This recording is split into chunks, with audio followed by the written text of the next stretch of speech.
The Jake Asman Show will begin shortly. Thanks to all these great Patreon members who help support the show. Get your super chats ready. Jake will be here in just a moment. If you love the New York Jets, this is the place to be.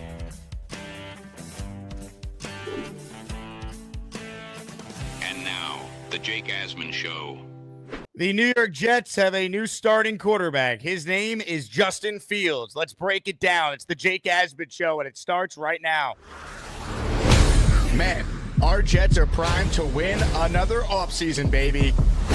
We bleed Jets green each and every day. Will the playoff drought finally end? Kings of the offseason, baby. This is what we do. At least we have Garrett Wilson. We have Breece Hall. Please subscribe and hit the like button below. Super Chat, baby. Cut the line. We have Sauce Gardner. We have Quinn Williams. Prepare to be underdogs. Now it's time to talk all things New York Jets. It's the Jake Asman Show. Here we go, second show on the day. And, of course, after I end the first show, 30 minutes later, the Jets make their big move. Justin Fields is now the Jet quarterback. 2-year deal worth up to $40 million, $30 million of which is guaranteed. And let's call it for what it is. When you give this type of contract out to a quarterback in free agency, you're not giving the contract out to a guy that you don't expect to be your starter for this season. The idea that Justin Fields and Tyrod Taylor go into training camp battling for the job, the Jets may say that publicly, but that is not the reality. Justin Fields, barring injury, is going to start week 1 for the Jets. Now, signing Fields doesn't mean they still can't draft a quarterback. I think it's less likely now in round 1, but it was always unlikely the Jets would do it in round 1, given where they were picking in the draft and given the fact that this is not a great quarterback class. There's a debate who even the second best quarterback is right now. We know Cam Ward's likely QB1, but then after that, there's some debate on, is it Shador, is it Jackson Dart? So the idea that the Jets were definitely going to go quarterback at 7, I never bought into that.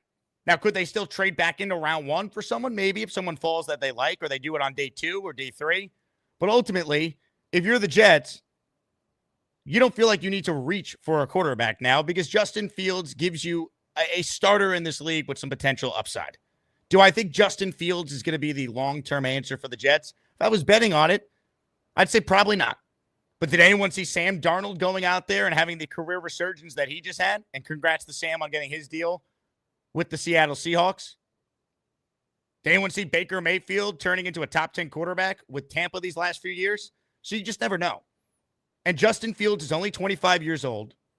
Maybe he could be the next young quarterback that needed the right coaching and the right change of scenery for it to click. Maybe the Jets could finally be the team that could develop a long-term answer at quarterback. We are certainly overdue. So I like the signing, not because I think Fields is great, but because I believe there's at least the chance he might be good. He could be this team's long-term answer. If you sign Carson Wentz or Kirk Cousins or Marcus Mariota, you're not winning. And you might not win with Fields, but at least we could sell ourselves on some hope. We could really see, hey, do we have a coaching staff? Is Tanner Engstrom a great OC? The next up-and-coming offensive genius? If he develops Justin Fields, you're going to feel great about this staff going forward. But it was always going to be tough for the Jets to say, hey, we're trying to win now and going forward, and you moved away from Aaron Rodgers. At least with Justin Fields, there's the upside that he can be a good quarterback in this league. Great leader. Teammates love him. He was 4-2 this year with the Steelers. You look at some of the advanced stats that I'll put up here on the screen from PFF. 78.8% adjusted completion rate, which was 6th in the league. 76.7 rushing grade, which was 6th in the league. 231 rushing yards, which was 4th in the league. 10 total touchdowns, only 1 turnover. And the team was 4-2. You look just at his passing stats year over year. He's a player that has improved each season he's been in the league. And it's not like he's ever been in great situations while in Chicago or with stacked offensive weapons in Pittsburgh. So I think if you're a Jet fan, don't celebrate this like this means the team is going to be great next year, but at least you have some optimism, some hope. that this guy could maybe be the answer at quarterback. It at least gives you some intrigue because he is really talented. You know, there's a reason why he was picked in the first round. Just like Baker Mayfield was talented. Just like Sam Darnold, we know firsthand as Jet fans, was talented. Justin Fields is a real talent. And now the Jets have to develop him. They have to have a real offensive identity. They should be able to run the you-know-what out of the football this year. I want to see RPOs with Justin Fields and Breece Hall and Braylon Allen and Isaiah Davis. The identity of this team needs to be smash-mouth football, and you could do that with a quarterback like Justin Fields. So I like this signing.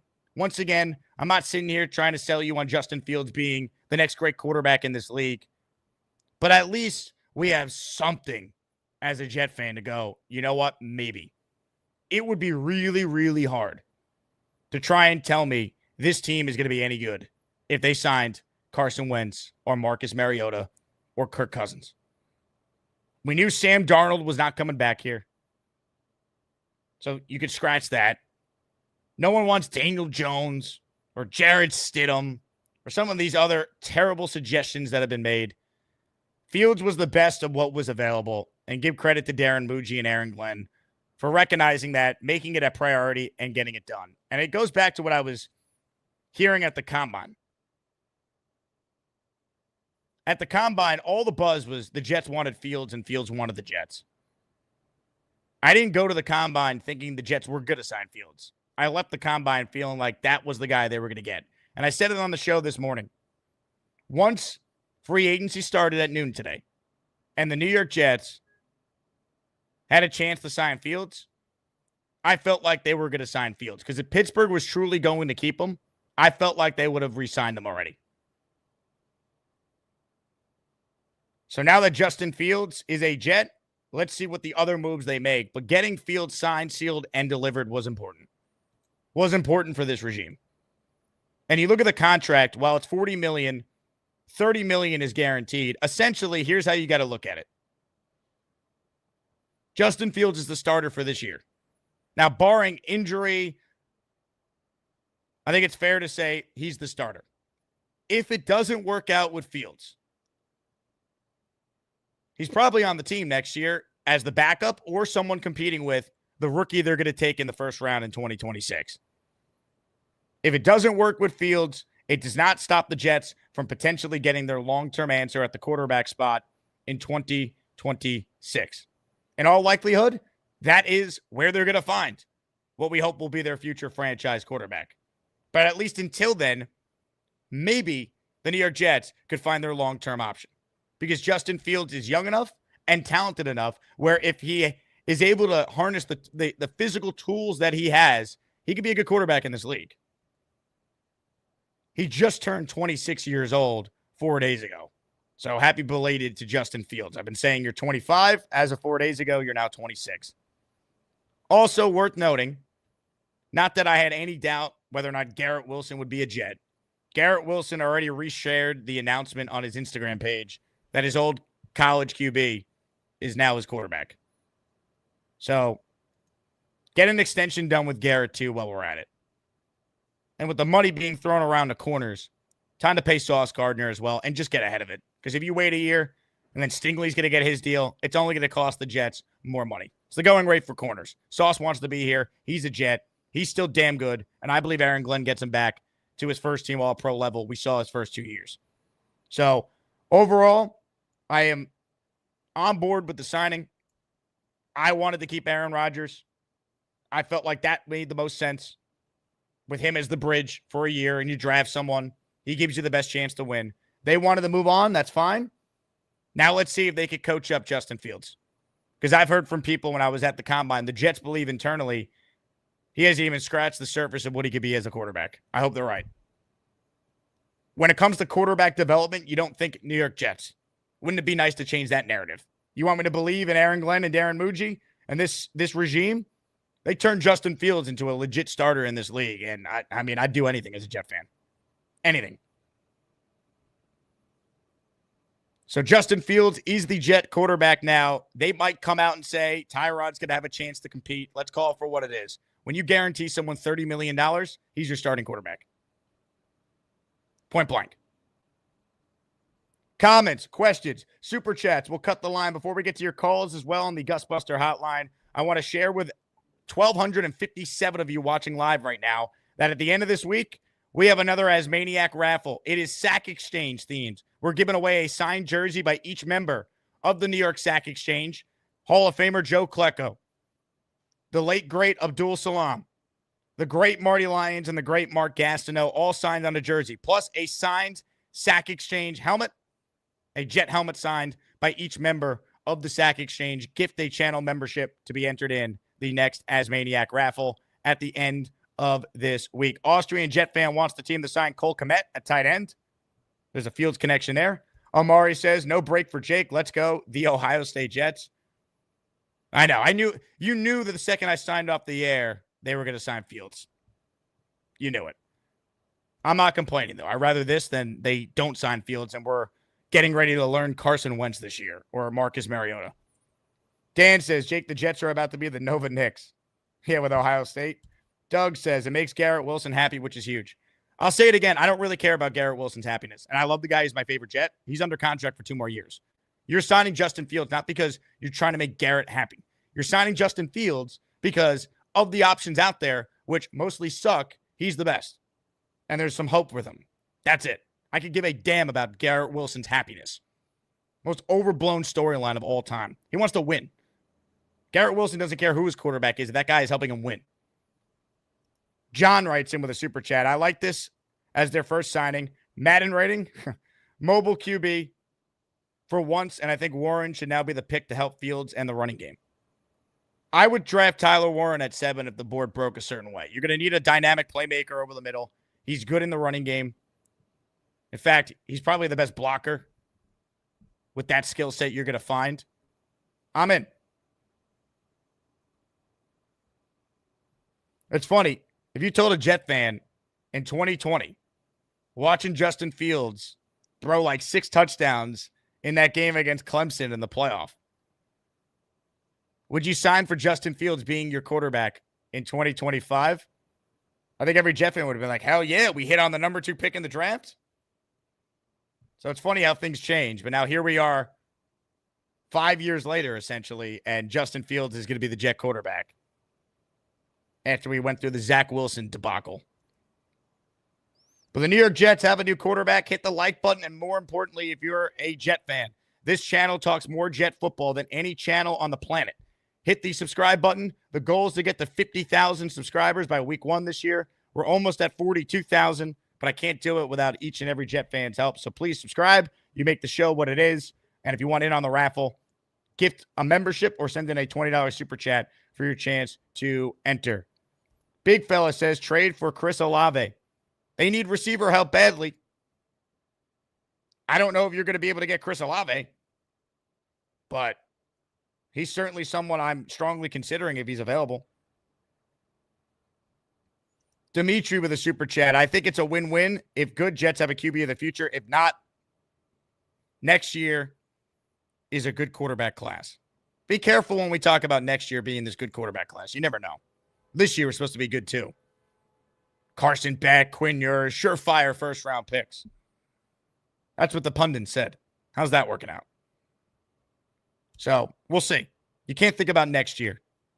The goal for this team should be to win as many games as possible. How about a winning season? All right? How about 9-8? They can't make the playoffs. We'll deal with it. But how about 9-8? How about winning more than 7 games for the first time in a decade?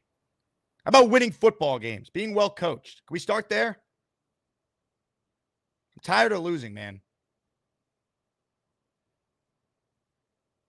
Win football games. There's talent on this team. I'm glad they kept Sherwood.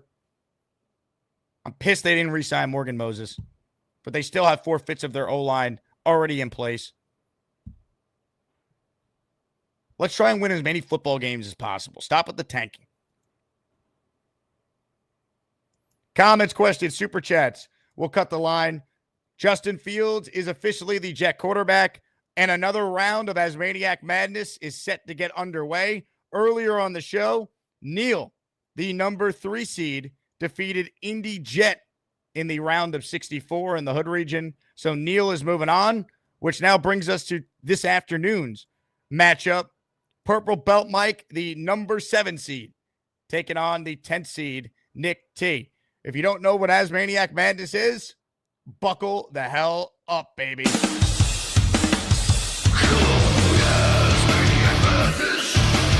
Who's gonna be the best of the bunch? ASMANIAC Madness. You get to pick the ones that make the show rock. I'm the king, I'm the Jew.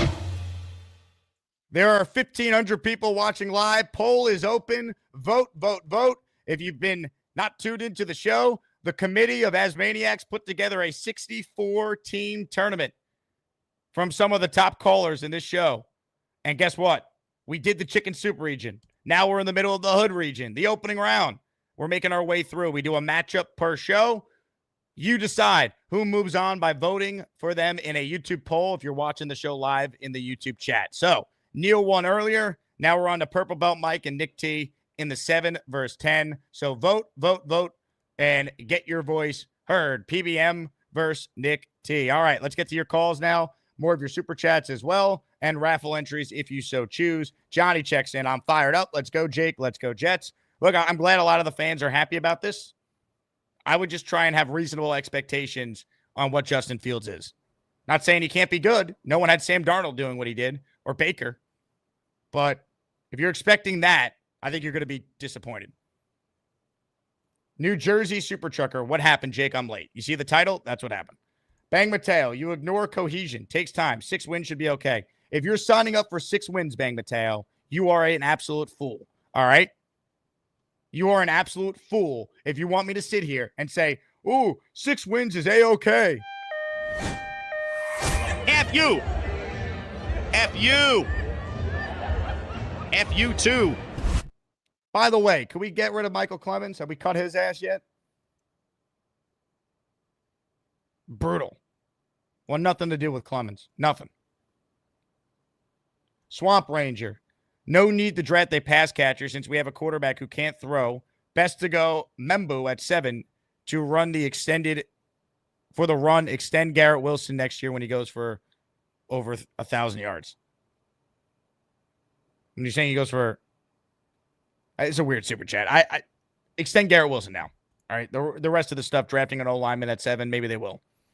Ladies and gentlemen, before we get to your calls, let's check in with someone who's a good friend of the show. He covers the Jets for Athlon Sports. Jets reporter Nick Faria has called in for some quick takes on this. Nick, your reaction to the Justin Fields signing? Instant reaction is he's going to be QB1, and it kind of really looks that way. They obviously were teasing that over the last month, a couple of weeks or so. They were looking for a quality guy. My question, my sort of reporting that I've heard was that they were either going to fall in love with a top draft pick or they were going to sign someone to be that kind of bridge. And very clearly, it looks like they have their bridge quarterback in Justin Fields. Now, that does not mean it will deter the organization from drafting ones in round 2 or 3, but I do think that it's a safe bet. They'll probably taking a position, a non-quarterback with a 7th overall pick. And when it comes to Fields, listen, he is what he is. He's not a very good passer. He's a very, very good runner. And I just think that when you look at overall from the grand scheme of where this team expects to be going into the 2025 season, the question is who gives you the best chance to win games? And whether it's Tyrod Taylor, Justin Fields, whether it's a rookie, whatever it is, it just certainly seems that the Jets are all in on this idea that Fields is the guy to do that. He is the guy to reach their ceiling for next season. Whether it works, whether it doesn't, that remains to be seen. But the Jets have their guy. They're paying him like QB1. And it doesn't seem like there's going to be much of a quarterback battle here because you're not paying a quarterback $15 to $20 million just to sit the bench. So that's my overall initial takeaway throughout this point. You don't give a quarterback $30 million guaranteed if he's not starting for you. Yeah, it's not happening. He's going to be QB1. That's a pretty safe bet right now. And listen, there's a lot of positives to this, right? Garrett Wilson having his old college quarterback, that relationship is going to be very, very strong. That's going to help the team get an extension done with Garrett Wilson over the next few weeks.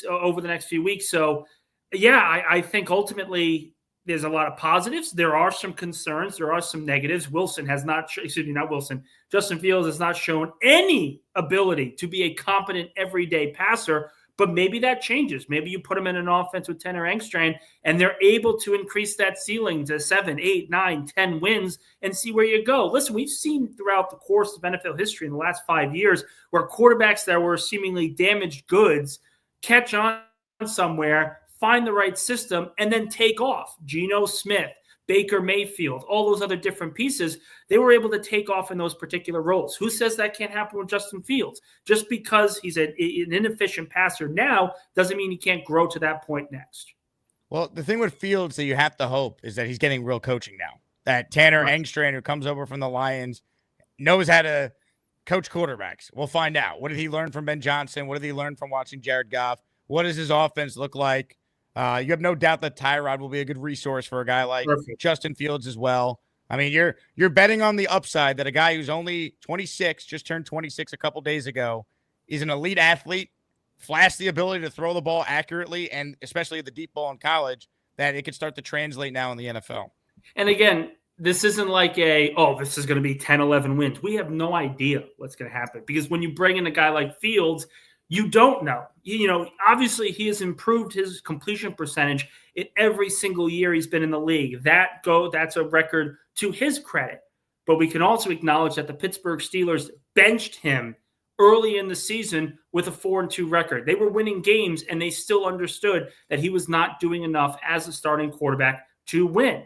All of this we can acknowledge and say very clearly, the Jets know the quarterback of the future, their hopes for the future do not hinge directly on Justin Fields. This is a bridge guy that can get them to 2026 when they have that new quarterback conversation in a deeper draft class, or sit there and say, hey, we'll draft a guy like Kyle McCord in the 2nd or 3rd round. We'll let him play behind Justin Fields, and if we really, really like him, that's the guy we'll turn to after this year. There's a lot of different paths that the Jets can go down. Now at least they have a QB1 for next season. While I have you here, Nick, your thoughts on the news last night that the Jets have re-signed one of their own. Jamie and Sherwood is back on a 3-year deal. Yeah, it's a great deal. It's a great deal. Not just because I've been the president of the Jamie and Sherwood fan club from the very beginning, where I was saying and calling for him to replace C.J. Mosley early on. I'll take a nice little round trip along the track here for a win. But the deal is fair. And this is the other piece. Fans and analysts are going to look at that contract and say, oh, man, $15 million a year. That's one of the highest paid linebackers in football for essentially 1 year of production. But if you look at his cap hits, I believe it's 5 years this year and $11 million next year.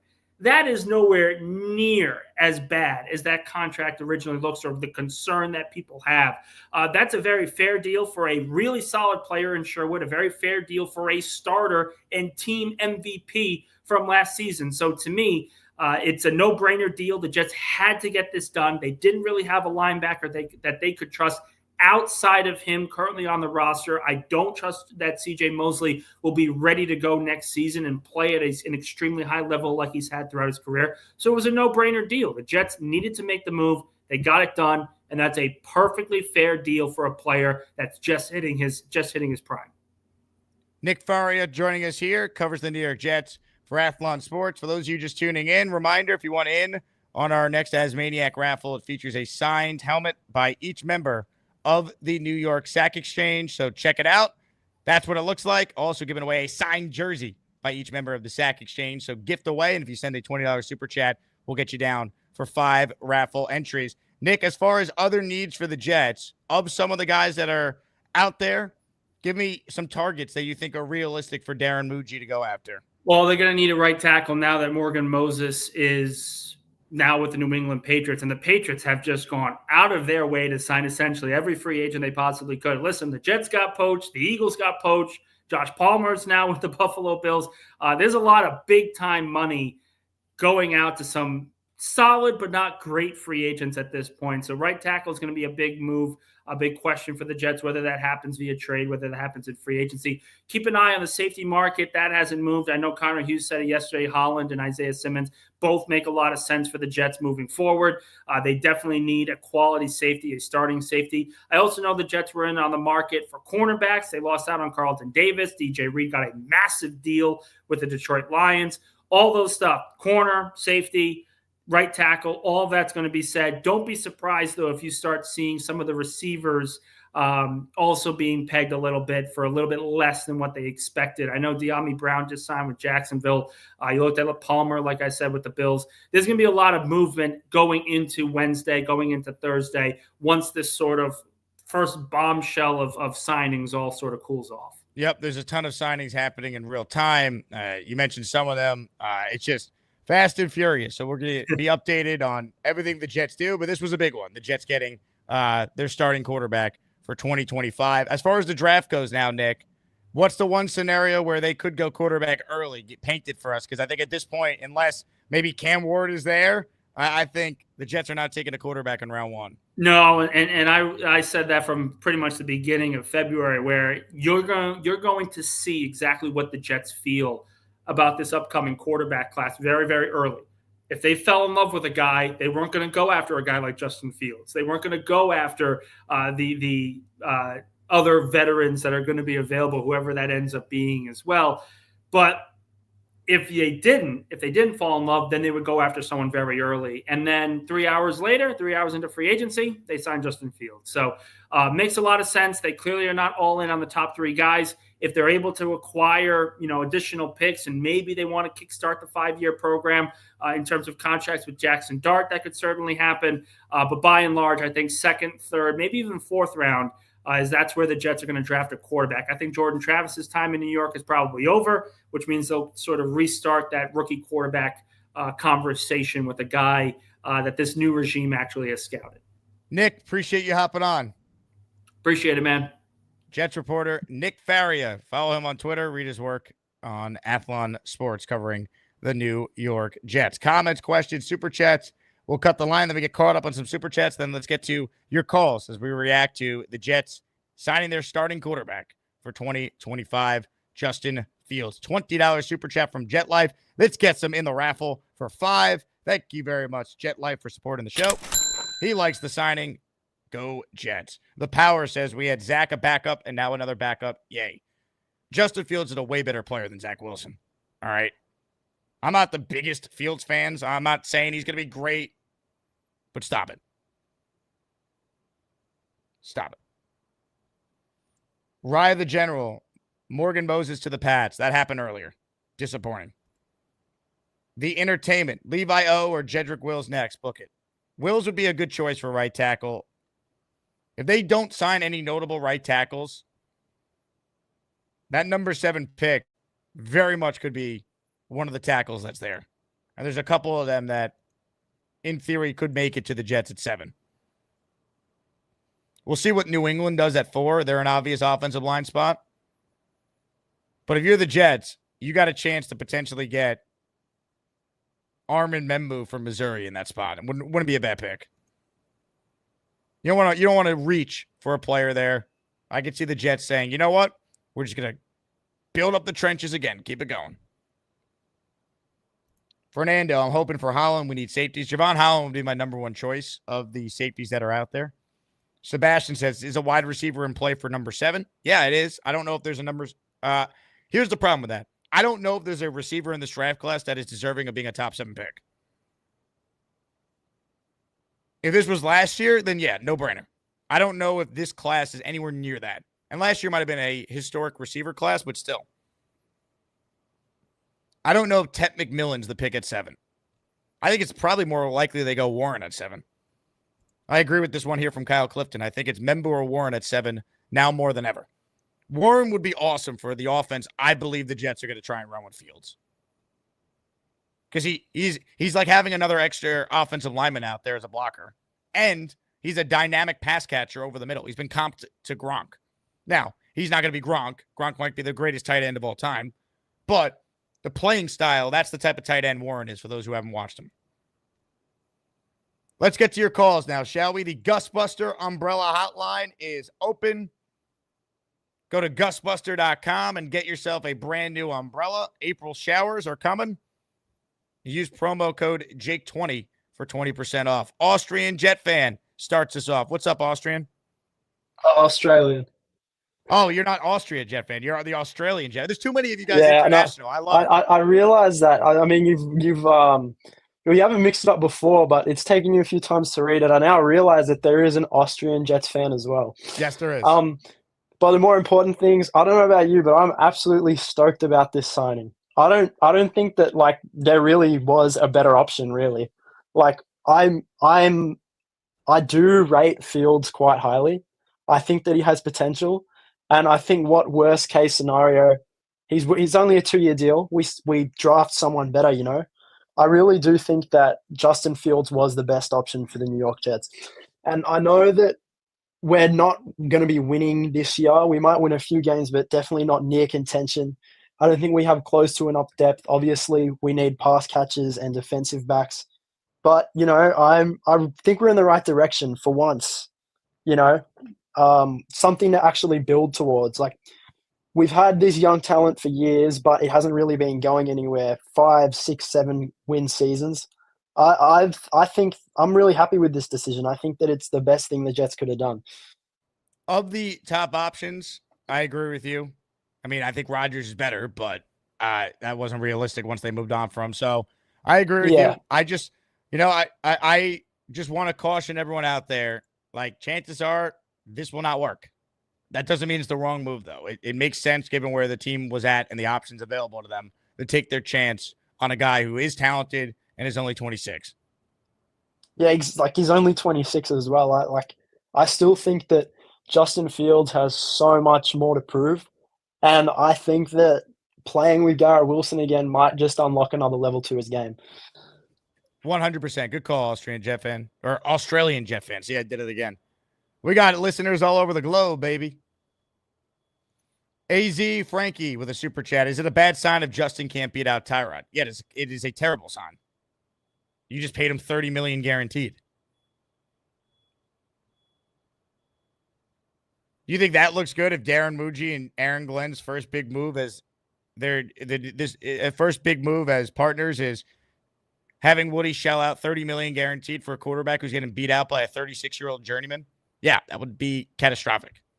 Justin Fields is the starter, folks.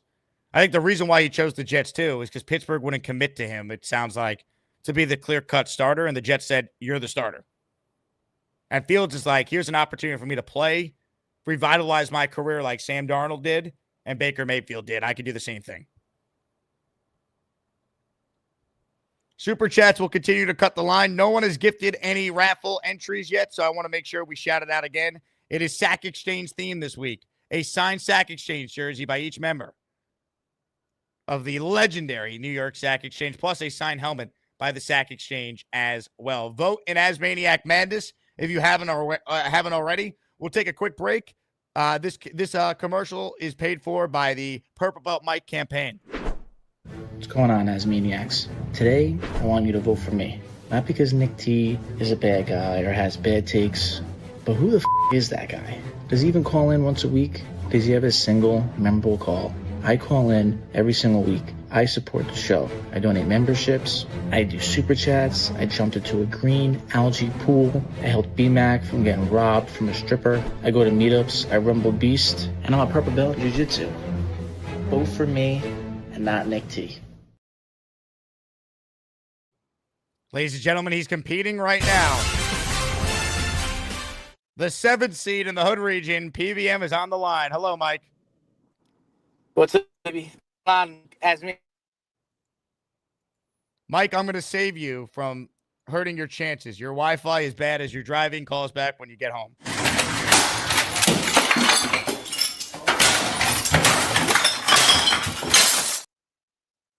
Mike is awesome. When he calls back in with better Wi-Fi, we'll give him a chance to make his case. And that goes for Nick T as well, if Nick wants to call in and state his case.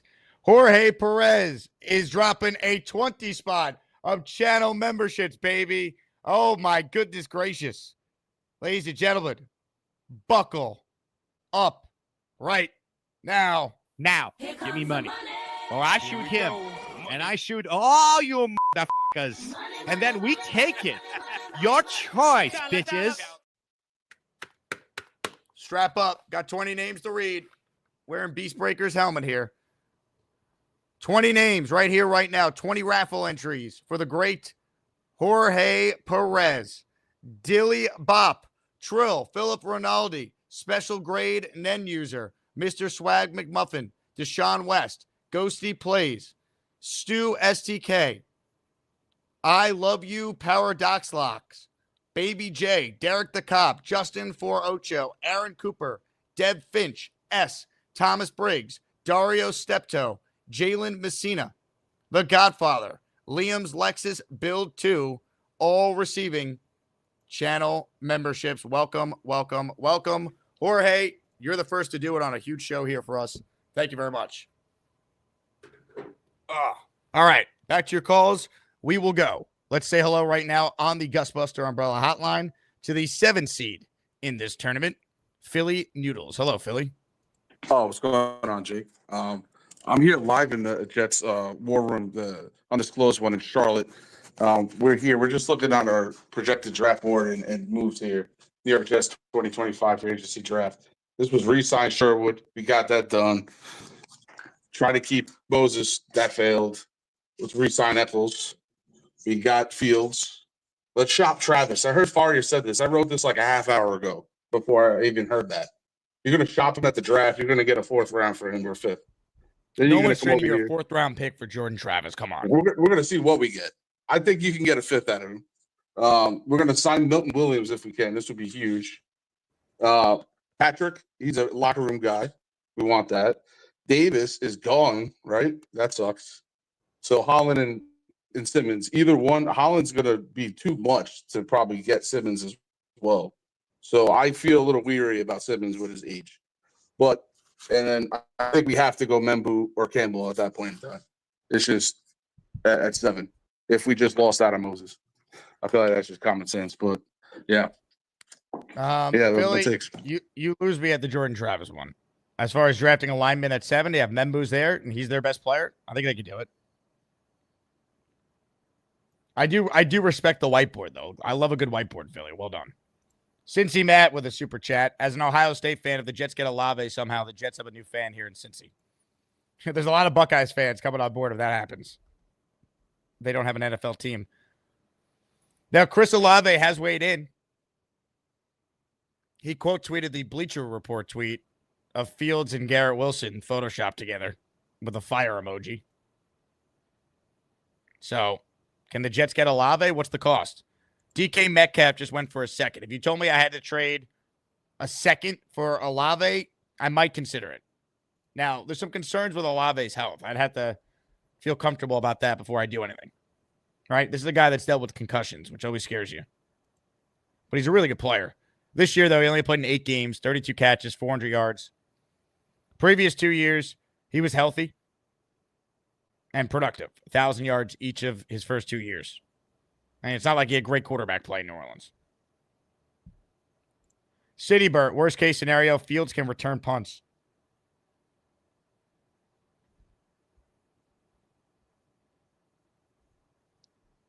I think there's a joke here. More calls right now. Ladies and gentlemen, this guy has wanted Justin Fields from the beginning. He's blowing up my phone, telling me how happy he is, how great this is for the Jets. And look, I just hope he's right because I want the Jets to not suck.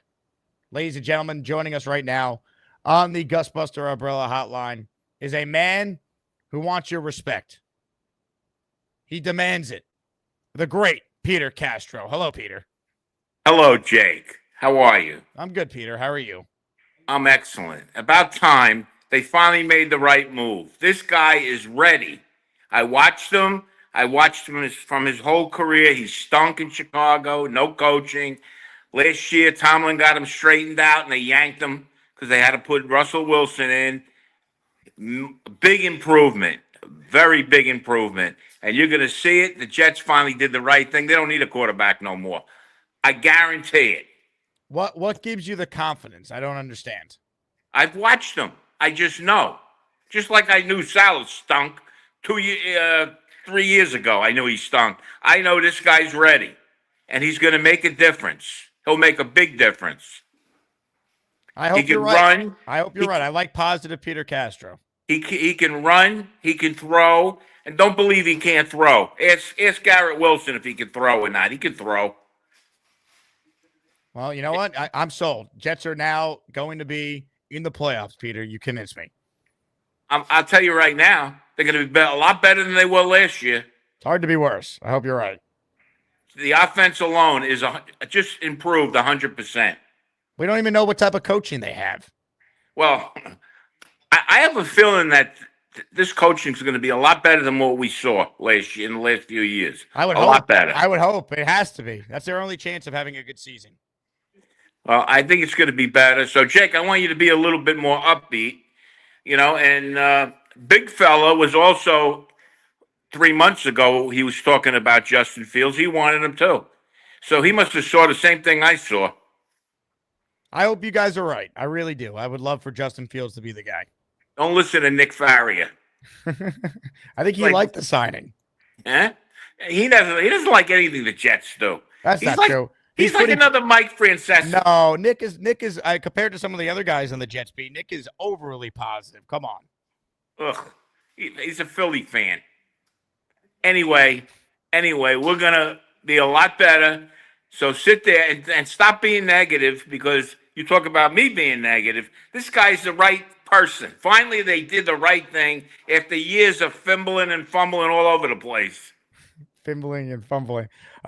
Peter, while I have you here, yeah, sir. You're matched up against Nate in the round of 32. Give us your early feel on the matchup here between you two.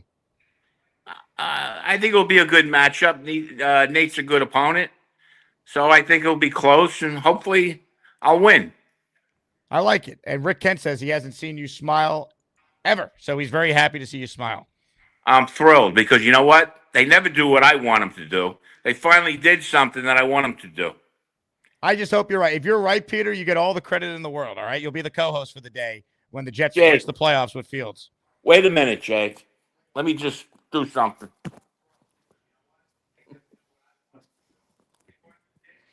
It's my new Swami hat. Okay? Look at this guy. Look at this.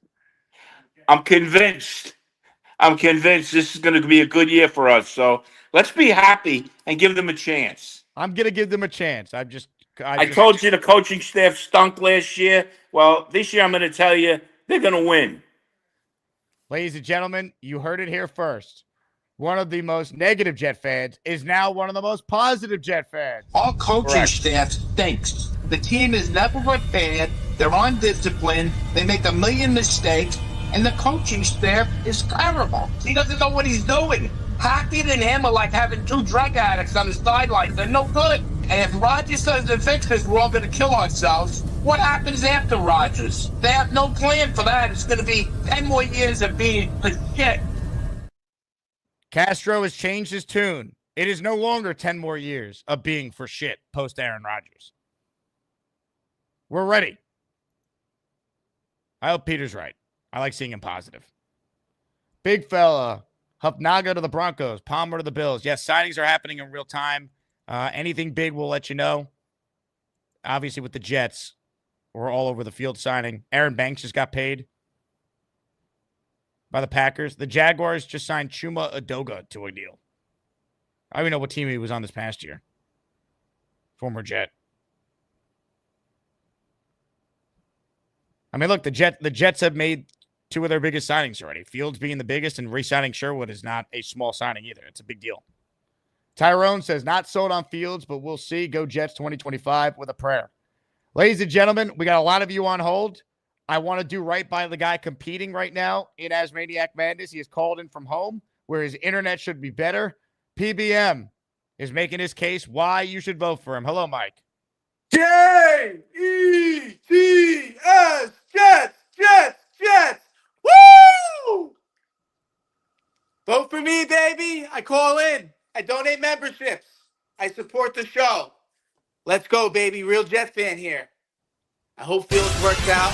But I'm not going to say I'm a Fields guy because I really am not, but I hope I'm wrong. Prove me wrong, baby. Ladies and gentlemen, Purple Belt Mike. Mike, are you nervous at all? Are you feeling pretty good? You're up 73-27 right now. A lot of voting support. Yeah, I'm not worried because of the matchup, but whoever I face next, I'm not sure even who it is, but that's more likely, going to be who am I fighting? David T. You'll face maybe? David T or Big Cho. Yeah, I don't know how I feel about that. Probably not good, but let me get one. Not one and done, baby. Let's do one thing at a time. Right here, right now, and then we'll go to the next one. Give us a Jet chant. Give it to us. Here we go. J-E-T-S, Jets, Jets, Jets. Woo!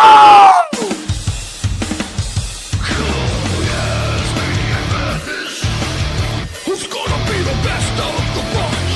ASMANIAC Madness.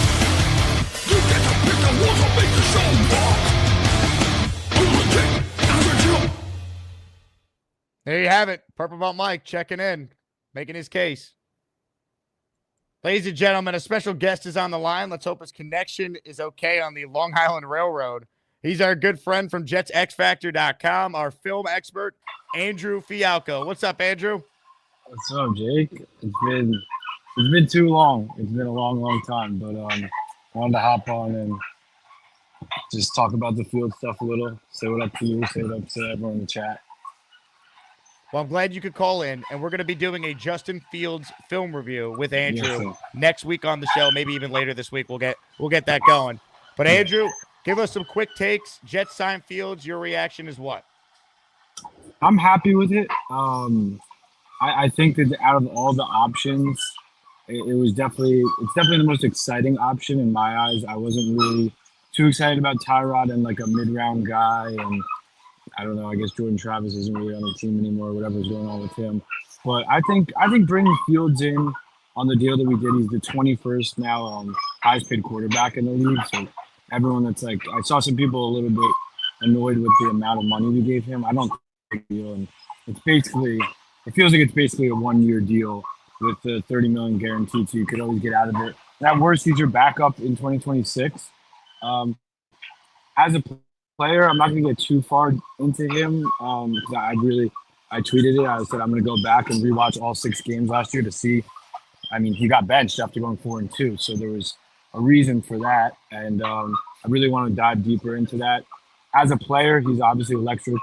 As a runner and as an athlete, what he did get knocked on a lot, from what I saw from people I respected, is he's just not the highest level processor, meaning it takes time for him to get through reads, progression, see the right thing, see the snap, see the defense post-snap, which we're not used to after being with Rodgers last year, because he was pretty much wanted everything static and was able to see the defense for what it was pre-snap and then post-snap. If they adjusted, he was ready for it. So yeah, Fields, the reason why things haven't worked out has been because he's a guy that takes a long time to process things, and that's something that's going to be able to change. We have a staff that's going to be able to invigorate some confidence into him and get him to read things quicker. I don't know, but seeing how he could fit in Instran's offense, I think is really, really intriguing. And I think the QB run game is going to have to be a huge aspect and part of the offense moving forward. It's definitely the most exciting move I thought we could have made, Jake, at quarterback, rather than any of the other options that were out there. Andrew, I appreciate the call. It sounds like there's a dog that's dying behind you with the train squeaking. So I just wanted to get you on for some quick takes there, and we'll do the real film review with you in the near future. But good stuff there from Andrew. Check out his stuff at Jets X Factor. You can see it on the screen. Field has gotten better year over year. Can he get real coaching? And can the Jets now get some weapons for him, right? You have Garrett Wilson right now and nothing else. That's a fact. All right, he's got a running game in Breece Hall. That helps. They got to get some weapons from him now. Tyler Warren at 7, I think, is more likely now than it was an hour ago. Emmanuel says, love Peter Castro's take. Tyrone says, not sold on Fields, but we'll see. Go Jets. 2025 with a prayer. Mike Mitchell says, most Jets content creators and fans were completely wrong about Fields' market value. They mistakenly thought he'd be a bargain. I thought he was going to get more money than some of what was being reported initially, right? We were saying like 2 years, 20 million on the show. And then you saw some of the other deals. You're like, he's going to have more of a market. So I'm not surprised. I always felt like it was going to be a 2-year deal. It's 2 years, 30 million. You essentially could get out of it after 1 if you wanted to. I think you just keep him for the full 2 years. He's your backup worst case next year, or he's your bridge until your rookie you draft in the first round of 2026 is ready to play. He's a good leader, good locker room guy. I have nothing but good things to say about Fields from that standpoint.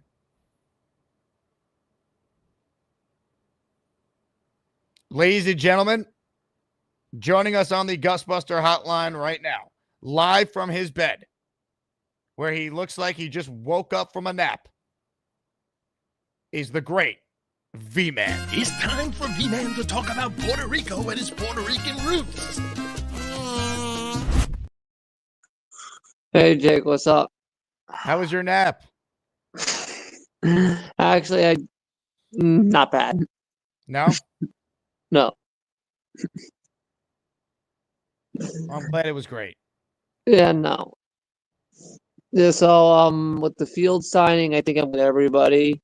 It's what it is. It's a solid move, and I agree. He's probably a bridge guy that you're gonna have for 2 years. Unless 2 years. Unless maybe we get lucky and we follow the path that the Bucks did.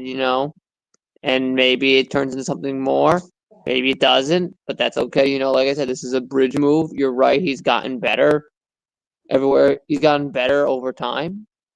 And I think this is probably the all the offensive staffs that he's worked with. I think this is probably going to be the best of them all. I would say so. I mean, I'd say probably one. It's obviously definitely a better situation than obviously it was better than what he had in Chicago. I think the Steelers staff is all right. I don't think they're world beaters on offense. Their better side of the ball is defense. But I think when you're bringing in an offensive staff that has their background from Detroit, I think that's very good staff to work with. Now, V-Man, have you had your coffee today? Yeah. Why are you so tired? Because I come in from because I work 12 to 8 a.m. So you're just starting the day is what you're telling us. I'm telling you is that whenever I come back from a work shift, I'm completely exhausted the whole day. I'll tell you what, I think you look great, and I'm glad you called in because we haven't heard from you lately, and a lot of talk about your matchup in the tournament against Charlie. Well, you know what? I got a reason why. I'm not kidding. The day after I called, a couple days after I called in, I developed a mouth infection. It was just too painful to talk. Really? I still have it, but I've taken enough antibiotics to the point where, it doesn't bother me yet that much. Well, I think you're making a remarkable recovery then if you're able to now call in with a mouth infection. This is like Jordan's flu game. Yeah, no. The worst part is because I'm not done with the antibiotic regimen. I can't drink and I can't smoke. Will you be healthy by the time we get to your matchup, which happens to be the final matchup in the round of 64 before we get to the round of 32? Hopefully, I don't remember how I haven't counted how many antibiotic pills I have left to take, but hopefully I should be fine. Is this affecting your ability to get drunk every night? I can't drink. You can't drink on antibiotics. That doesn't mean that you're not drinking on antibiotics. I don't drink on antibiotics because when I'm sick, because I don't get sick very often, it's bad. So I take recovery very seriously. I can see that. Well, don't be kissing any ladies, all right? What am I, Sam Darnold? Hey, if you get paid like Sam Darnold, it might be worth it. That's true. That is true. V-Man, you have a good slumber, all right? Peace, man. That's the end of that V-Man call. Now he can go back to sleeping.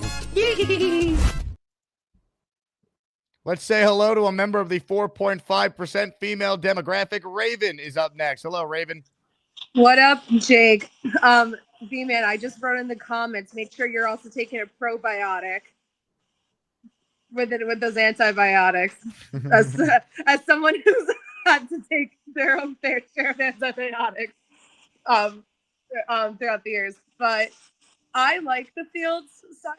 I think it was probably the best one out of what was out there. I also think that in his time with the Bears, he wasn't coached properly. He wasn't coached properly in a way to like enhance his skill set and to expand it.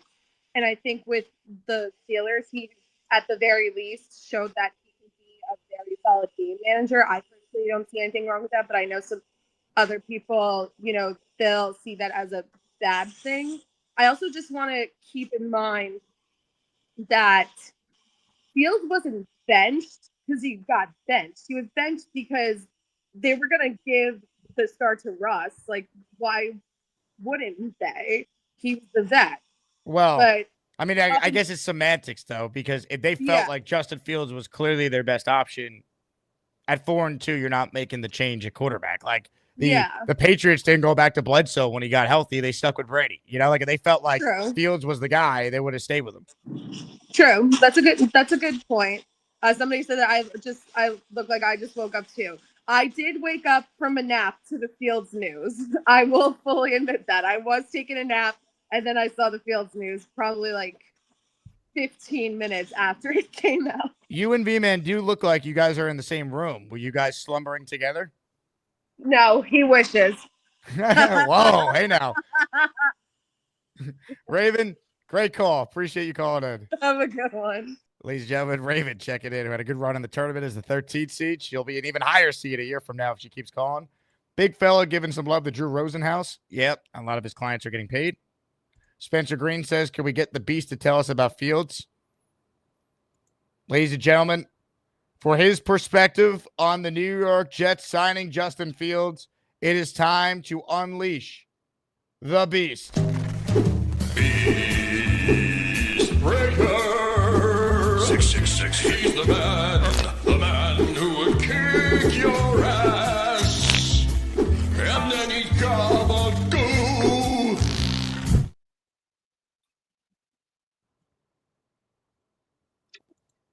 Justin Fields, $40 million. Wow. Now, Castro made a good point. Let's go out and get some boys.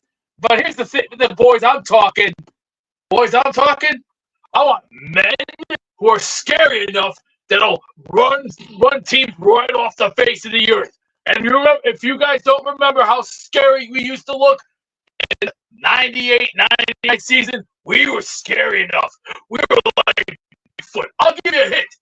We take teams, eat them like shit, throw them into the ground, squamp their face in half, beat their brains in, leave their asses in blood, and make no mercy of them.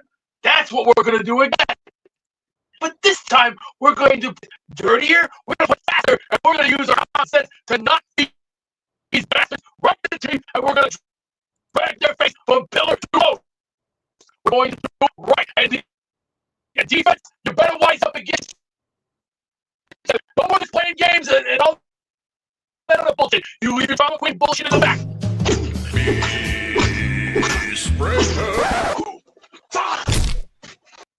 Thank you, Beast.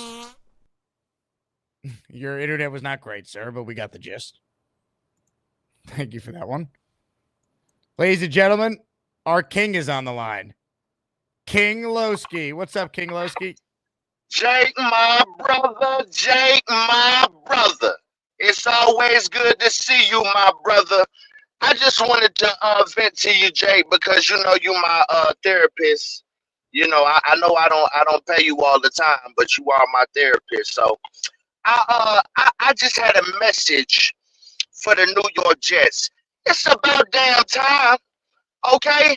At the end of the day, you mean to tell me you took us through 4 years of purgatory with that damn child when you could have had this done a long time ago. Okay? You talking somebody who went to damn BYU, somebody who went to Ohio State. The level of competition, let's really look at that. What are we doing, people? It's about damn time, New York Jets. We got to deal with this damn child for 3 damn years when you could have been half fields. Okay? Now, let me just say this, all right? I'm not that excited. Okay? It's a little bit of a game changer, but let's see what Justin Fields really is. He's a game manager that can run. Okay? That's what he is. At the end of the day, can they coach him up to win us games? That's the key. Okay? The man can win some games. He's proven that. Okay? But can they coach him up to have a winning pedigree? Okay? That's the damn question. All right, it ain't so much about the damn quarterback because we seen quarterback after quarterback after quarterback go somewhere the hell else and ball the hell out when they ain't with the New York damn Jets. Okay, so let's get that in perspective, people. Okay, at the end of the day, can they coach this man up to win us damn games? All right, that's the bottom damn line. All right, that's all I care about. All right, he's a game manager that can run. Okay, but hey man, it is what it is. I'm glad they ain't sitting on their hands and they making some damn moves. Now, the Sherwood signing, I'm excited about because I like Sherwood. I believe he can be a replacement for Mosley, for sure. Okay, let's get that defense revamped though. Okay, because we need some big boys by Q. All right, I agree with you, Jake. Let's get these weapons. Let's get the tight end at 7. I'm with that. Okay, but let's coach these men up right. Okay, that's the bottom damn line. All right,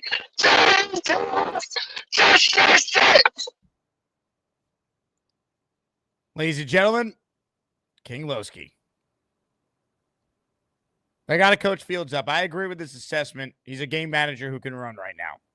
I think the fact that he can run is why you prefer him over Carson Wentz or Kirk Cousins or some of these guys that aren't the answer. At least Fields is mobile. Now they got to coach him up because he could be better than just a game manager. He's talented. So to me, it's a really good plan. But now can they execute the development aspect of that plan? Big NFL trade. Breaking news. Breaking sports news on the Jake Asman Show. The Texans are trading Laramie Tunsil, their 5-time Pro Bowl left tackle, to the Washington Commanders. 2nd rounder and a 4th rounder goes to the Texans and a 3rd rounder this year. So they get a 2nd and a 3rd. Houston sends back a 4th rounder. This is a weird trade. Now, I had heard from my contacts in Houston when I was at the Combine. Wasn't all good between the Texans and Tunsil. He's a penalty machine. He's not a good leader. And the Texans had a lot of issues up front with their O-line. And they wanted more from Laramie Tunsil as a leader and not just a mercenary. That's how it was described to me. So I guess D'Amico Ryans just got sick of Laramie Tunsil. Now, the Texans need a tackle, though. They got C.J. Stroud.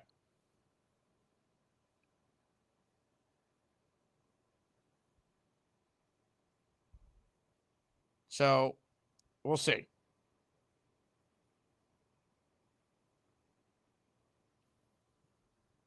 But as far as Washington getting better, I mean, they got better. I bet you Tunsil gets a new deal, too, because the guy only cares about money. Aced Up says, great job, Jets Fields. I'm glad you're happy, Aced Up. I'm glad you're happy. Ladies and gentlemen, the number 10 seed in Asmaniac Madness inside the Hood region has finally called in. Does he have a rally in his bones? Because right now, he trails 73-27 with over 700 votes that have been cast. Nick T is on the line. Hello, Nick. What's going on, Jake? What's up, Nick? How are you? Good. Hey, yeah, honestly, I get where it comes from. I like the signing of Fields. He's the guy with the most upside, right? Like the highest ceiling. So I totally understand it. For me, it was him or Winston as the top quarterback options. So yeah, if you're looking at absolute like floor or ceiling options, yeah, he poses the most potential for this team. So I'm all for it. Yeah, I'd like to see how the roster rounds out. We talked earlier about Wills. I really like Wills at right tackle. So he's still available. I wonder what his market value is, but yeah, no, I'm really excited. So yeah, to everyone who voted, thanks. Appreciate it. It's been fun. I just want to get into something because it's all in good fun, but this whole PBM, I completely get why you're at where you're at. Yeah, you give super chats, you call in a lot more than I do. Totally understand it. You guys, you have a cool little nickname. I get it. But this notion that he's a real fan and I'm not a real fan. I want you to see all these jerseys on the back wall and all these helmets of players that I've met. Okay. All this is all signed, all first round picks. Darrelle Revis, Joe Namath, met them myself. Okay. 10-year season ticket holder. Look up my name. I don't use any phony BS nicknames. This is my real name. Look me up. I worked for the team. Real fan. 100% real. No bullshit here. So all in fun, all in good fun. I appreciate this tournament and everyone who voted, but PBM, let's keep it real here and not spread any bullshit. Ladies and gentlemen, a fired up Nick T. It's time for ASMANIAC Madness. Who will cut the nets down as the top ASMANIAC for 2025? Some of you don't even care, but we do. Let's get to it.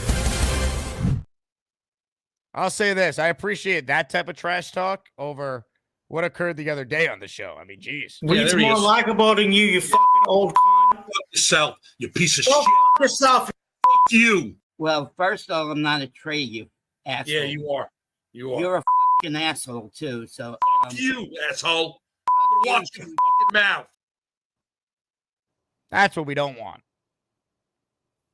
Ladies and gentlemen, Cheats fans on the line. Cheats fan, how are you? I'm back. I just had to grab some chewing gum. Oh, yeah.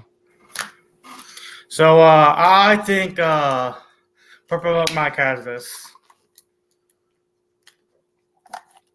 And I hope you guys do good with Fields. I know a lot of Bears fans are questioning what you guys did, but they gave up on Fields, and it is what it is. Just hoping that everything goes well for you guys. Now, I hope you get Warren, but if you have to draft a tackle, you get a tackle. All right. And if you can put me back on as closer on one of these shows, I'd really appreciate it, Jake. You got to earn the closer role, Cheats fan. Okay. We don't just hand jobs out around here. True. You dropped the C word on this show. I can't just give you the closer role. You got to earn it. All right, true. I can earn it back. On the 13th, I find out if I have to go into surgery. Well, you let us know, all right? I will. Anything else on your mind, Cheats fan? No. Got to get a new cast on Thursday if all goes well. Hopefully I get that closer roll back. Sorry if I disappointed you, though, Jake. Look, Cheats fan, it happened. It's in the past. Yeah, now we move forward. Thanks for ordering that hat for me, by the way. You got it. It's Chiefs fan. Guess what? I'm still looking for a job, bitches. It's Chiefs fan. I'm just going to rub my hands together all day. It's Chiefs fan. There's a whole lot of DNA on this couch. Let's hear it for Chiefs fan. Look, it's my dead neighbor that I didn't kill. Chiefs fan, thank you very much. Let's say hello right now to Shane, who calls in. Shane, what's going on? I like the Fields trade or signing, I guess. But the one thing I know that he'll be a great fan guy. In Chicago, people were chanting that they wanted to keep him. I think he's just going to resonate with the fans well. And then I would love to trade for Olave. Maybe somehow you get Alan Lazard to go away with that. I don't know how they'd pull that off, but I feel like that would be a good trade, or maybe drafting a guy in the second round now or first round. Yeah, I mean, if they could get Olave, it obviously depends on the cost. I don't know if the Saints are trading him. Like, wait, no one has said he's on the trade block. Yeah, but I few months ago I did like see a few posts where it's like Olave was like kind of they were shopping him a little bit, but I think it was just maybe to gauge interest on because their team's kind of going downhill. I think they might be trying to clean house almost because If you're watching this live right now, hit the like button. We have only 479 likes and over 1,200 people in here live. So click the thumbs up button and subscribe to the channel if you haven't. Continue. I think the Saints are trying to get rid of money because apparently Alvin Kamara's might be gone. I think they're just trying to get rid of the money. So I've looked into it. Obviously, he's going to be due for an extension too. He's part of the same draft class as Garrett, so you gotta consider that as well. yeah, I think it'll be a cheaper extension than Garrett as of right now, though. So that would be the one benefit. Maybe I don't know. I mean, I don't know if he's available. Yeah, that's all I got. I'm just happy we got something at quarterback now. Something. Are you Shane Tuttle, by the way? Yeah. All right. I just want to put a face to the name here. Thanks for gifting a membership earlier, Shane. No problem. Thank you. Ladies and gentlemen, Shane Tuttle checking in. Julio says, with Olave, we could be the Jet Eye offense. If they do trade for Olave, that is a great nickname for the offense. Fields, Garrett, and Olave, the Jet Eye offense. Can we draft that Ohio State running back that's really good too? Now, they don't really need a running back, so I doubt it, but you know, we got Rucker too, I guess. Although at this point, I think anything you get from Rucker, it's a bonus. You can't count on him. But Travion Henderson, take him in the second round, maybe. Probably not. More calls right now. Let's say hello to Paulo from Sao Paulo. What's up, Paulo? Hey, Jake. How are you, sir? What's up, man? Really loving the Justin Fields signing. I know, honestly, there wasn't much out there, and it's tough to be excited about, the bare minimum sometimes. But at least the offense, I feel like will be fun. It'll be fun to watch. I won't lie. At the time, I was rooting for the Jets to draft Zach Wilson. I don't know a thing about scouting or anything like that. I'm like a pure YouTube highlights GM. And, I fell for the trap just like most people did with Zach Wilson. But in hindsight, I mean, I'm not saying Justin Fields would have been way better, but, Zach didn't do much for us. So I'm happy. Kind of, it's like the girlfriend. You went with the wrong girlfriend, and then like you refine the love of your life again in a way. So hopefully he can be that spark for us. And, yeah, man, so excited about that. And in terms of the draft, like I said, I don't know much about scouting, anything like that. I kind of get hunches from watching YouTube highlights, but I didn't know a thing about Tyler Warren. I saw his highlights. I mean, he looks dynamic. I really like the way Penn State used him. They ran him. He was a former quarterback. He threw the ball. And I mean, I don't know if 7 is too high from him, but I just love what he brings to the table. I mean, he's 6'6". A few people compared him to Gronkowski. And, we know the history of Gronk. It would be awesome to have somebody like that, especially for, I guess, either we get a new quarterback this year or next year, or even Justin Fields, who threw a lot to his tight end when he was in Chicago. Tall tight end, 6'6". I don't know. I think as of right now, this is what I'm hoping the Jets do, but I have a feeling they're going to go defense first round. They could. I mean, if Mason Graham's there, he might make more sense. But if they go best player available, there is a chance 7 Warren's the best player on the board. So I wouldn't have a problem with it. Yeah, man. Like I said, I didn't see much on all the other players. I did like the wide receiver from Arizona, Tack McMillan. I don't know how to pronounce his name. We haven't had like a big body wide receiver since Brandon Marshall, and that was one of the last times we were somewhat good. We almost made it to the playoffs. Yeah, as of right now, without knowing much, and like I said, just going off highlights, Tyler Warren for me. I think I'm going to be pretty upset if we go anybody else. Look, BPA, he could be in range. Good call, Paolo. Appreciate it. More calls right now. Let's say hello to Jets Afterburners. What's up, Jets Afterburners? I don't even know your real name. It's Dan, right? Dan, yeah. What's up, Jake? What's going on? Dan, how are you? I'm great, man. I'm pumped. Again, we have a hungry player trying to prove and showcase his talents what better place than New York? Like, you see Aaron Glenn's pedigree. Wherever he's been, it's always about the veteran quarterback showcasing to the world. Vinny Testaverde in 98. Everybody overlooked them. Baltimore Ravens, before they became the Browns and whatnot, the other way. And then fast forward, Drew Brees, New Orleans, he got let go from the Chargers. And then not too long ago with Jared Goff. So I always felt like he was never going to go all out to draft and groom up quarterback. I think he just wants someone that is ready to prove the entire world wrong. And I think Justin Fields, coming from Pittsburgh, just keep in mind that he was benched at 4-2. Not that he was bad. Who's to say a guy like Mike Tomlin wanted to teach him a life lesson? You want to be big time in this league, you have to have a high standard. That level has to be high, because if you think twice, you could lose your job. That's how I look at it. I love this whole move, the Olave thing. It does make sense. Jet up, man. I love this. There's something new, something fresh brewing. So I'm all for it, brother. Yeah, look, I don't think he's a great quarterback. At least there's a chance he could develop into something. I think King Lowski, one of our previous callers, had a great comp or a great assessment of what Fields is. He's a game manager that can run. Well, that ability to run can win you some games in today's NFL if you have good coaching. Now maybe there's a lot more of untapped potential as a passer. You look at his passing stats on the screen. I keep showing it. Statistically, he has gotten better year over year. He's been in the league. He's only 26. He turned 26 4 days ago. There's upside there. That's what you got to be hoping for if you're a Jet fan. We know Garrett likes it. Great. That's not why you make this move. You make this move because you think you got a chance to harness this guy's potential. And even if you're not the biggest Fields fan, I know a lot of people are split on this. I get it. I'm not the biggest Fields fan in the world. I think he's better than some of the evaluations we've seen of him in the chat and people calling in. You can't dispute his talent. I'll take my chance on him than wasting a year with Kirk Cousins or Carson Wentz or Marcus Mariota. Give me a break.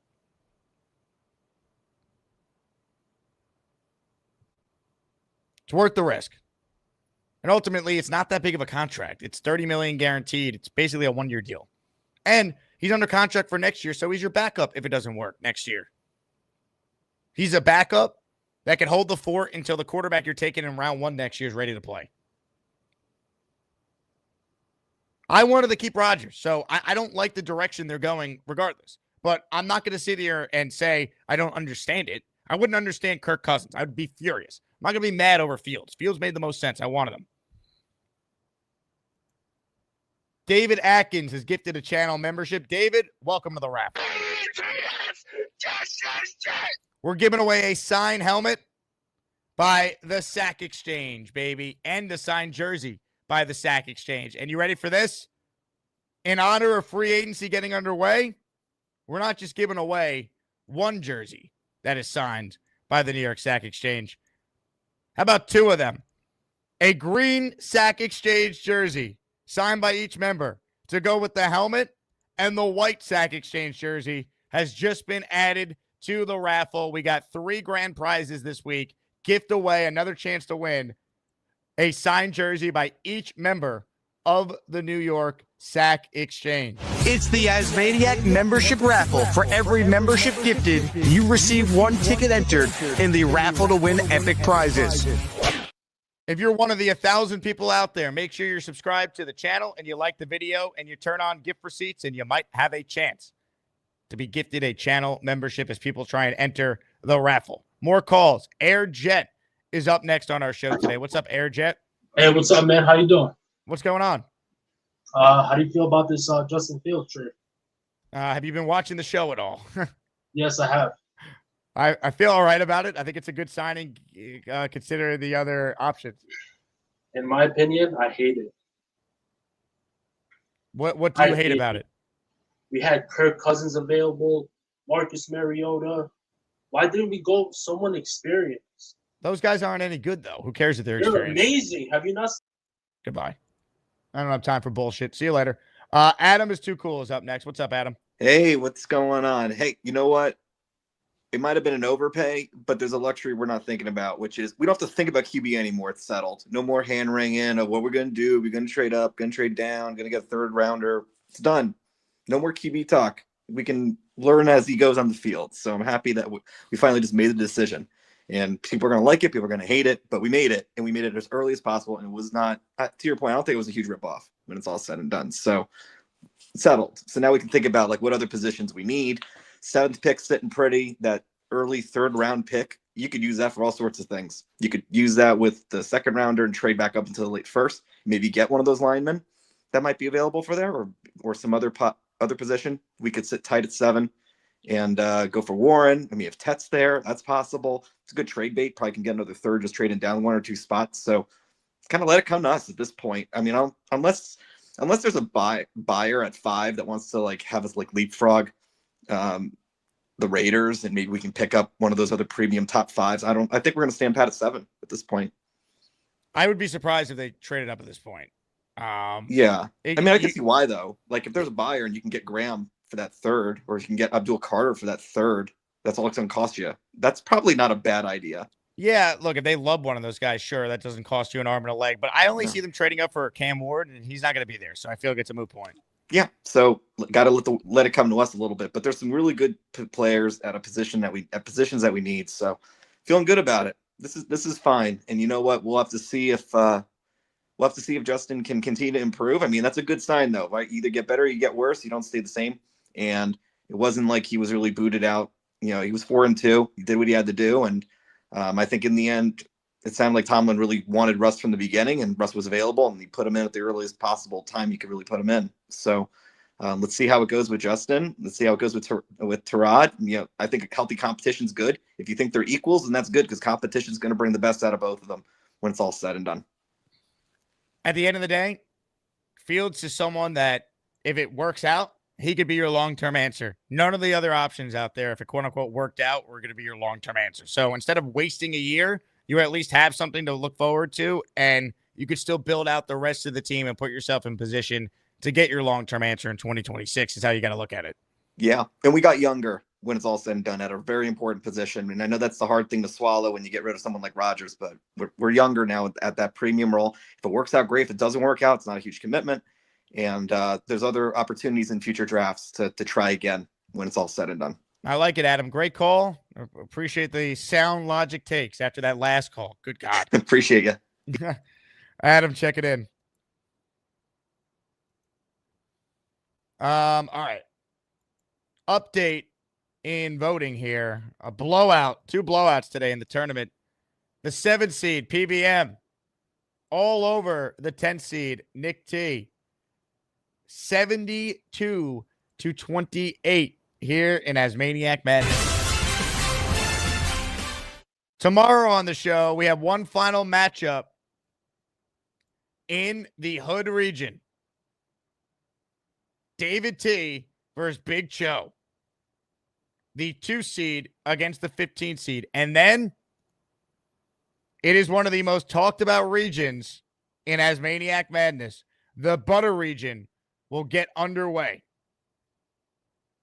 The Butter region features the 1 seed, Bobby Midnight, the 2 seed, Gary, the 3 seed, Allen, the All-Australia first-round matchup of Craig versus Sarah in the 6 versus 11, and an emerging Cinderella number 8 seed, J-Quest against the 9 seed, Ted. And if you were listening to WFAN this morning, you might have heard a caller named Reed prank the living crap out of Chris McMonagle on the fan. Reed in Battleboro. What's up, Reed? Hey, Chris. How are you? Good. How are you, buddy? I've been better. Having a hard time sleeping since I moved out here from Glen Oaks. Oh, yeah? But I know all about having trouble sleeping, buddy.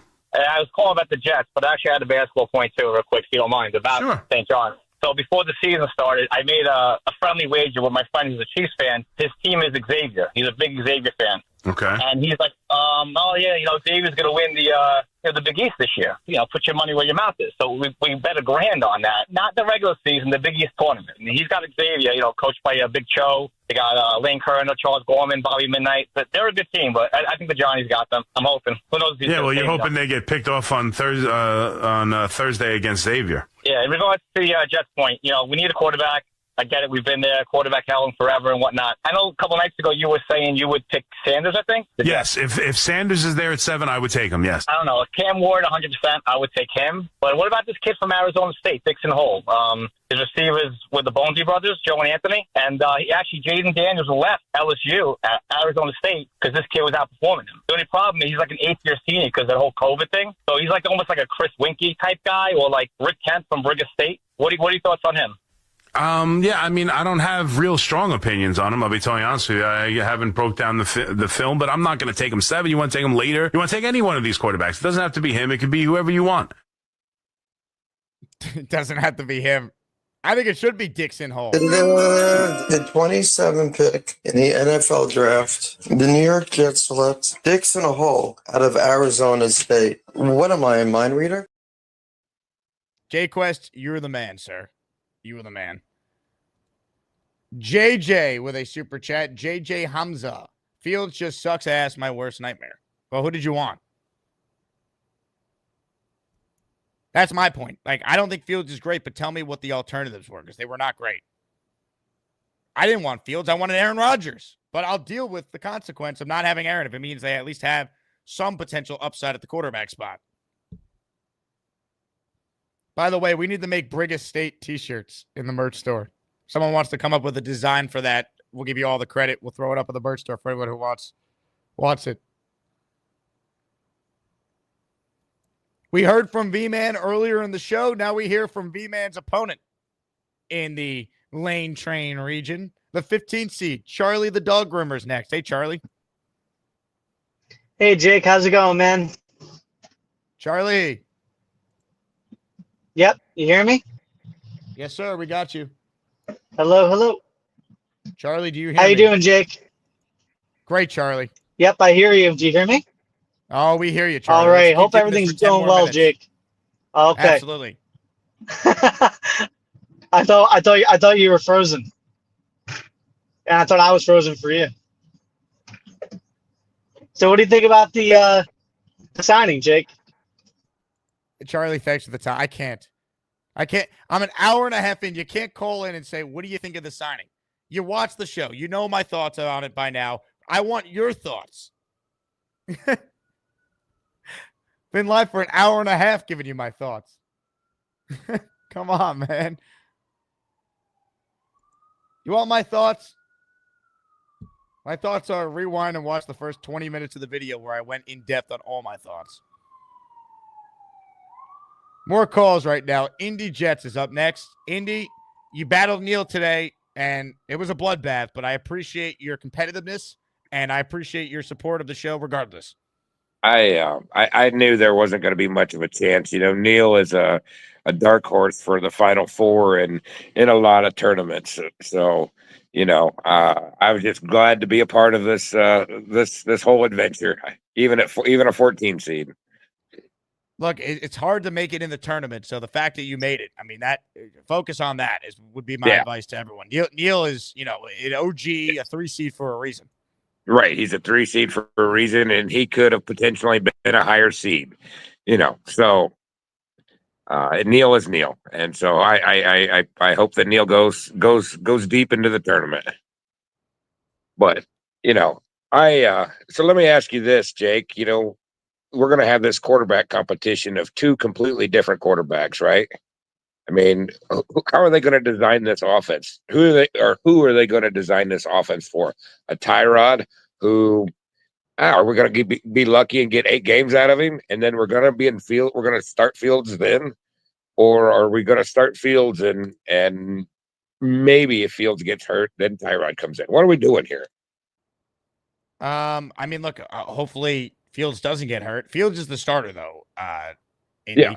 I mean, you paid him $30 million guaranteed. He's starting week 1, barring him getting hurt in the preseason. But yeah, it's so they're going to design this. They're going to design this out of for Fields, and they have to. You got Tyrod who was a completely different quarterback. He's not that I mean, different. I mean, he's still an athletic quarterback. Now you don't want him running a lot. He's injury prone and he's older, but I don't think your offense is radically different going from Fields to Tyrod if Fields did get hurt, let's say. Yeah. Well, hey, Jake, I got to get going. I will talk to you later. Andy, I appreciate it. This is not, Aaron Rodgers, who's a statue, or Kirk Cousins, who's a statue. Kirk Cousins is actually a statue. Rodgers is more mobile than Cousins. Like, Fields is a guy that can obviously move. He's an athlete. We've seen it. But he's also going to be able to run an offense that would be similar to what Tyrod would want. I don't think the play calling is radically different from one to another. There's definitely probably more design quarterback keepers and RPOs with Fields, but I don't think you completely abandon it with Tyrod.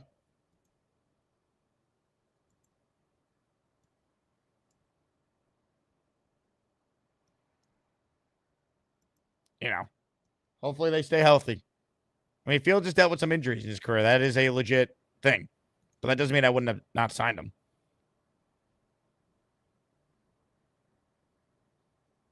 Ladies and gentlemen, we have some Jets news. A signing has occurred. Breaking sports news on the Jake Asman Show. Agreed to terms with cornerback Brandon Stevens on a 3-year, $36 million contract. Former third-round pick of the Ravens, and he is now a signing done by Darren Muji. So, $36 million over 3 years. That's an AAV of around $12 million per. We'll see the actual details of the contract. Is it a 1-year guarantee, 2 years? But there's your DJ Reed replacement. Now, I'm not going to sit here and act like I've watched a lot of Stevens. I don't know, but I will get people on who do. I will text my friend Bobby, who does what I do for the Jets for the Ravens. What do I need to know about Brandon Stevens? But he's your now opposite corner to Sauce Gardner. 3-year deal. Details still coming in here. $36 million. And look, the one thing I think you got to give the Jets the benefit of the doubt on is probably they know what they're doing when it comes to corners because Aaron Glenn's the coach. So I have no issue with this. You needed a starting corner. I thought they maybe would look to go cheap at the position. Like just bring back like Brandon Eccles, let's say, or have Quantez Stiggers just compete with someone for the job. But now the Jets are signing Brandon Stevens. He had 10 pass breakups last year, had 2 interceptions the year before. I mean, hey, the last time the Jets signed a free agent from the Ravens, it worked out pretty good in John Simpson last year. So hopefully Brandon Stevens is good.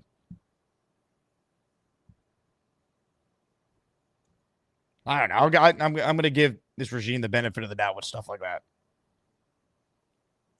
So a new corner for the Jets. Open phone lines if you want in on the conversation here. Hit the like button if you're just tuning in. The big story, the Jets have signed Justin Fields. He is the starting quarterback.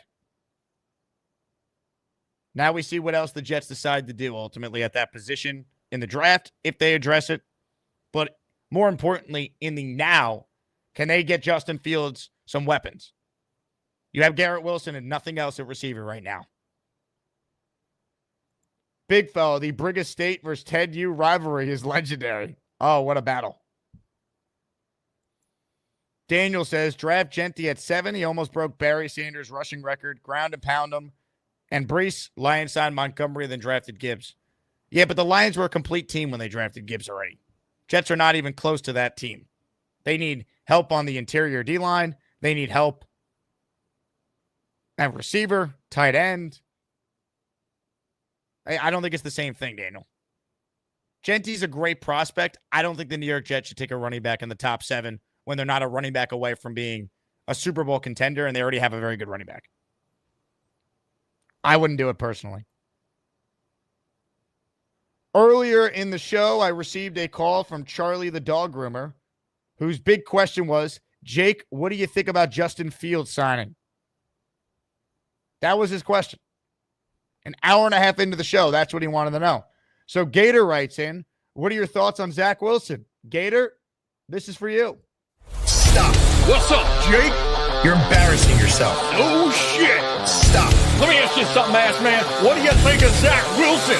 He stinks. Thank God he's gone. He never scores no fucking touchdown. He stinks. The second pick for number 2 destroyed the Jets' cause. He stinks. Asmaniacs kick so much ass, but some of them, they kill the vibe and make the show a freaking mess. So Jake reminds them. He stinks. When Alan calls, he speaks the hate. That cartoon douche, he trashed the Jets. Let Bobby know, cause he's the man who will find him. He stinks.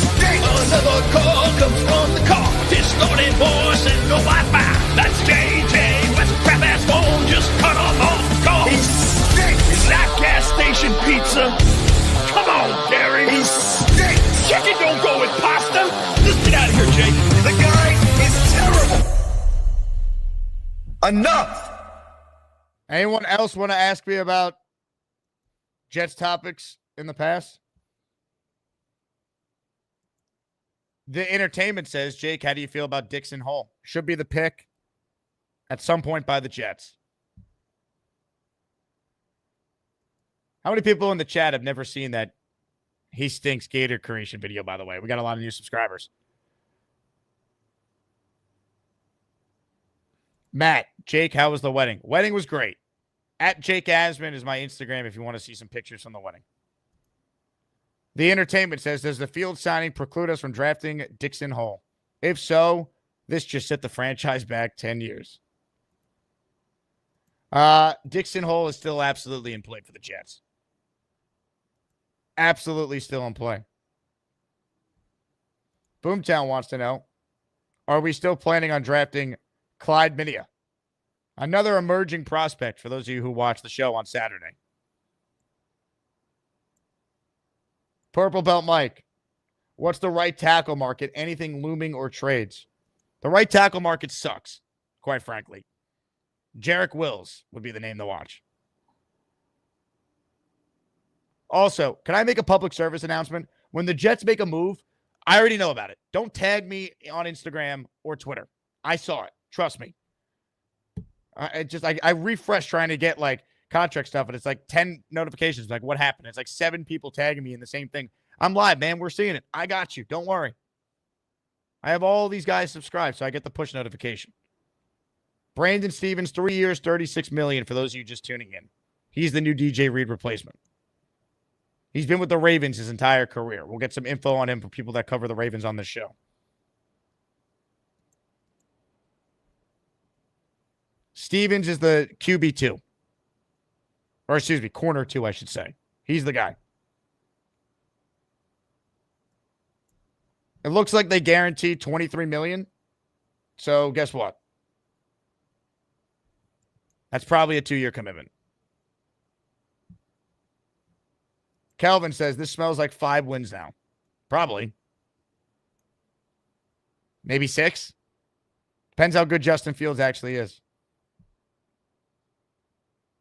ISU says, Jake, are you okay if I tag you on MySpace? I would prefer that.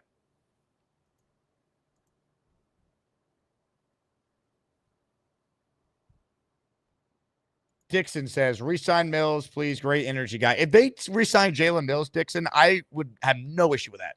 I don't know if he's a starter necessarily, but sign a real starting safety, bring back Mills for depth, and then maybe draft the safety too. It's a pretty good safety class from my understanding. I'm okay with that.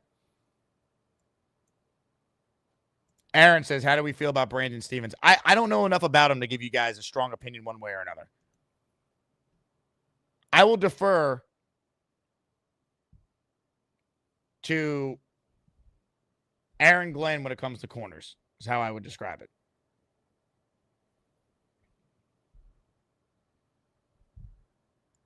Dakota's pumped they signed Fields. Cactus Johnny says the playoff drought's ending. Yeah, okay. I hope you're right. GTA says 5 wins max. Maybe 6. 7. If Fields is good, it could be more. If Aaron Glenn's an amazing coach, it could be more. There's too many unknowns right now. I mean, realistically, most people besides the most optimistic of Jet fans are going to have this team as a last place team. And how could you blame anyone for feeling that way? You're not Buffalo. Miami's still better than you. New England is spending a boatload. They have a young quarterback who could take the next step in year 2 and a real coach. Mike Vrabel is a good coach. Jets have a lot of unknowns. If Aaron Glenn's the guy, then we could talk. We got to find that out first. We don't know. The Jets have a lot of like major what ifs. Like if this happens, there's a path to be relevant. Peter Castro wants me to be positive. The irony that he's the positive one now. I love it. I've been positive for 3 years doing this show. I'm sick of it. Win football games. Win more than 7 games in a season for the first time in 10 years, and I'll be a lot more positive. You want positivity? Win football games. Until then, Peter, you're now me, and I'm you. Our coaching staff stinks. The team is never prepared. They're undisciplined. They make a million mistakes, and the coaching staff is terrible. He doesn't know what he's doing. Hackett and him are like having 2 drug addicts on the sidelines. They're no good. And if Rodgers doesn't fix this, we're all going to kill ourselves. What happens after Rodgers? They have no plan for that. It's going to be 10 more years of being the shit. It would be nice to not be for shit. So hopefully they win games. Alan writes in, just book tickets out of the country in mid-December. Won't have to worry about the Jets football at that juncture. Ladies and gentlemen, the biggest douchebag to ever live is at it again. Goodbye, Alan. You don't have to worry about watching this show anymore today because you're done. Now look what you've done, Alan.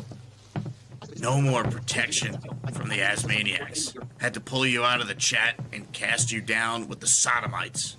Some time in here will feel like you've been run over by the lane train. You understand me? You catch my drift? Give him another 24 hours to think about it.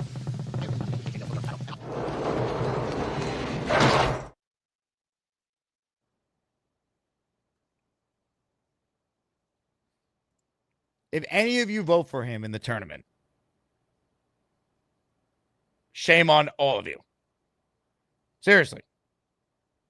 And in typical Allen fashion, I now can't even see myself on the screen. I have no control over everything. I think I'm live on the air. I think people could see me. I see people on hold. Give me a thumbs up if you're on hold right now and you can see me talk.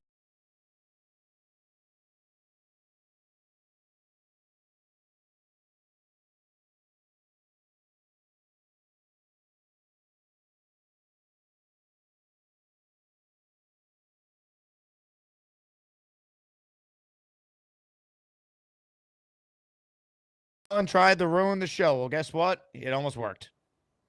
Because we have so many people watching that the StreamYard froze. But guess what, Alan? I'm still here and you're not. See ya. Purple Belt Mike is in the raffle. He's dominating right now on the polls, and now he's paying it forward for 5 Asmaniacs. I'm not even going to bother to tell you who got the raffle entries because I don't want to get knocked off my own show again. But, Mike, thank you, and this is for you. We're the freaking New York Jets, so we're built for this shit. Thank you very much, Mike. He's in the raffle for 5. Mike on his way to a convincing win as the 7 seed over Nick Tate, 72-28. All right, let's rapid fire through some more calls here. Southern Jet is on the line. What's up, Rich? Good afternoon. How you doing? I'm good, Richard. What do you think of the Field signing? I don't want to get kicked off by talking about Fields after what I just saw. But, yeah, I mean, you know, I still think we're going to draft a developmental guy. Me too. I think it's going to be the kid from Syracuse, to be quite honest with you. But I could be wrong.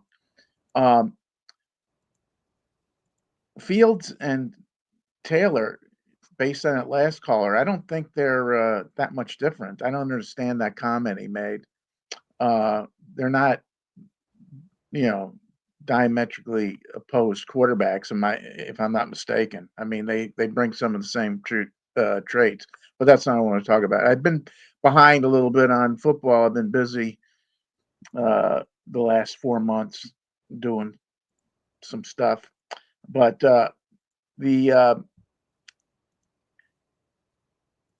I know, I understand you saying about the running back in the first round, and I agree. However, if at 42 Hampton is there, I've got some soul searching to do. Omarion Hampton from North Carolina. A lot of people like him a lot in this draft. It's a very good running back class overall. Yeah. And if he's there, he's ranked number 2, I think, of the running backs. But if he's there at 42, he's like a Brees Hall, big thigh guy, but with speed and cut ability. And I'm always worried about Brees. I just got this inkling with Brees about taking off, for the bag. But the real question I had for you, Jake, was first of all, congratulations on all the hype with the 64. That was a good idea. And I peruse other shows once in a while, and I see everybody's copying all your marketing ploys, which is a compliment to you. So, Who'd you pick it to win the whole thing, Rich? Neil. I love it. You got Neil. Hey, Neil dominated his matchup earlier today. He's off to a good start. I think when everybody comes right down to it, when it comes time to push that button, you made a salient point the other day about there's going to be a different demographic of watchers when the votes are at that time, and you're going to get some of the old people in because there's going to be a buildup of excitement. So I think people, when they come time to push the button, are going to go with football IQ over how do I put it? Good clickbait. Let me put it that way. So that's why I think Neil's going to win. I think he's going to win easy, actually. My question, though, however, getting to it, was wide receiver 2. Do we look at that in the first round? Do we look at it in free agency? I don't want to have to go into the season with Tim Patrick as my WR2. And do we look at that? Do we look at as our who's playing slot? I don't think we have a slot right now that we would say is guaranteed our starter. And they don't have a number 2, a number 3, a number 4 receiver on this team right now. And my question is, do you think we should prioritize in free agency a slot or another? I think we should prioritize a slot, at which point, do we, if we really think we're going to break the playoff drought this year, when you look at free agency wide receivers, you're not getting 25-year-olds, they're all in the 28 to 31, 32-year-old range. Diggs had an unbelievable year in the slot with the Texans last year.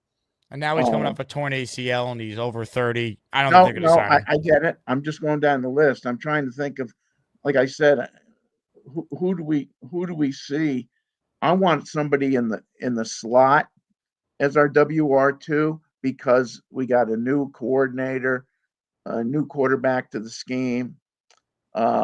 And slot's always good for a safety valve. Who do you see at the top of the free agent thing that can play slot for us? I mean, Cooper's not really a slot guy, is he? But Cooks.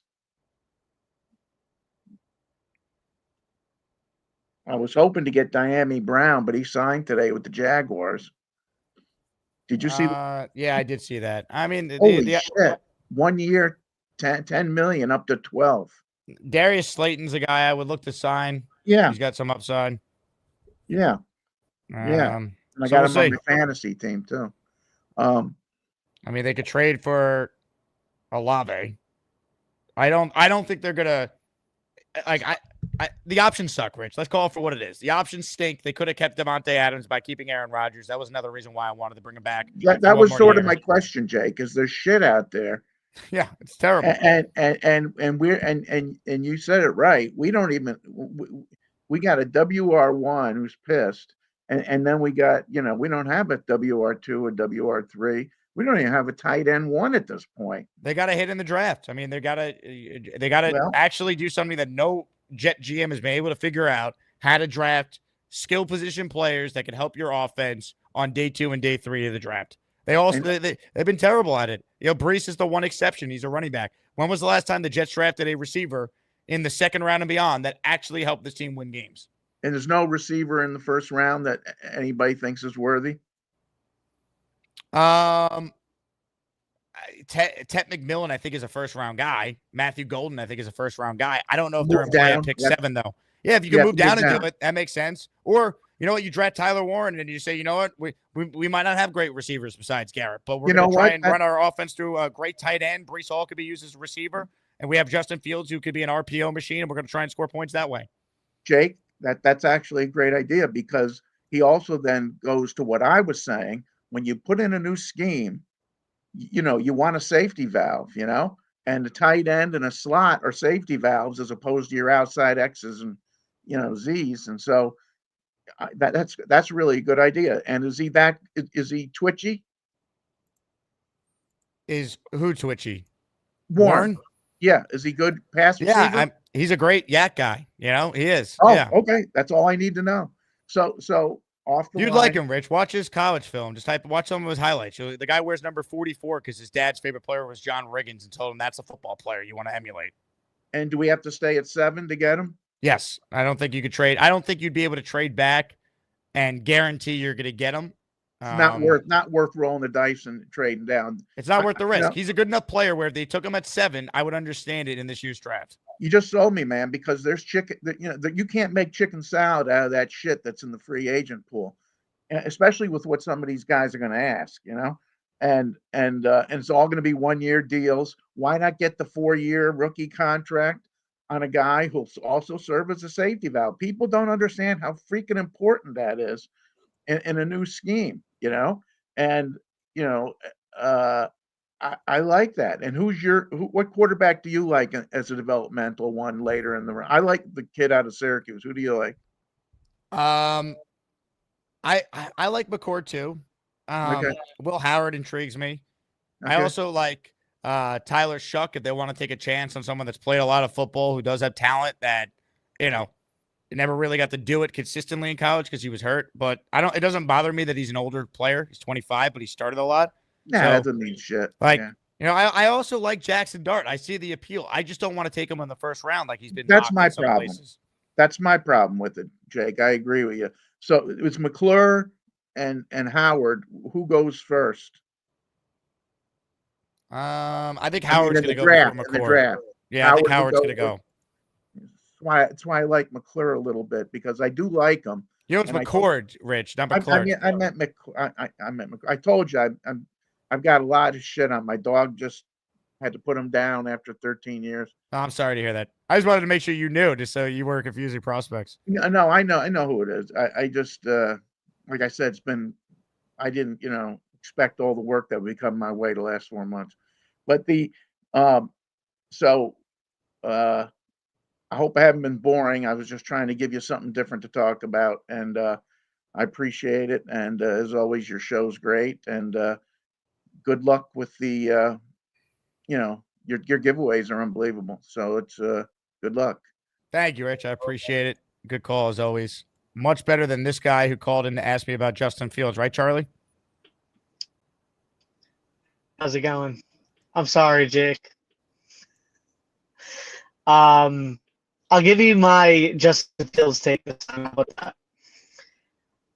I think Jet fans are going to finally get what we've always wanted for the past 15 years.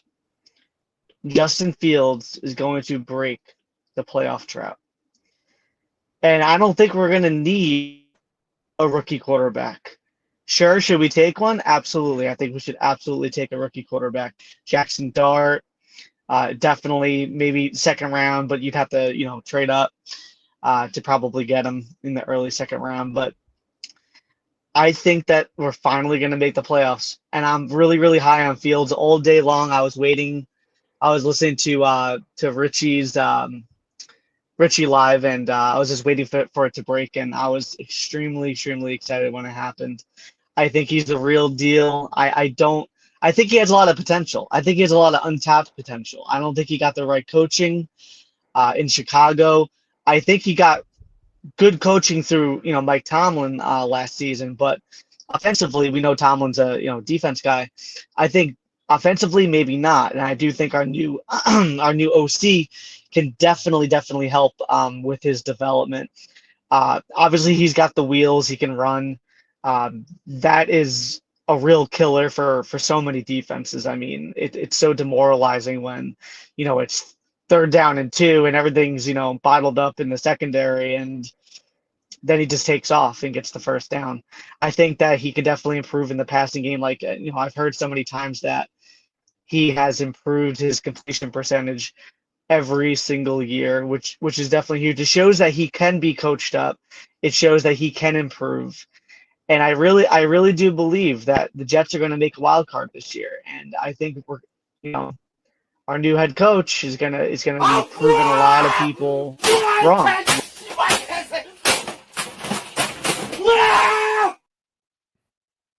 All right, Charlie, we got through most of that. Connection was a little spotty. Look, I hope you're right. All right. I'd like to smoke the drugs you're smoking because I don't see it, but I hope you're right. PBM believes that Warren is a better college state than Brock Bowers. Well, they're different players, is what I would say about that if you watch them. Bowers, I'm not saying he's Kelsey, but he plays more like Kelsey. And I'm not saying Warren is Gronk, but he plays more like Gronk. And did someone say Brock Bowers? Did somebody say Brock Bowers?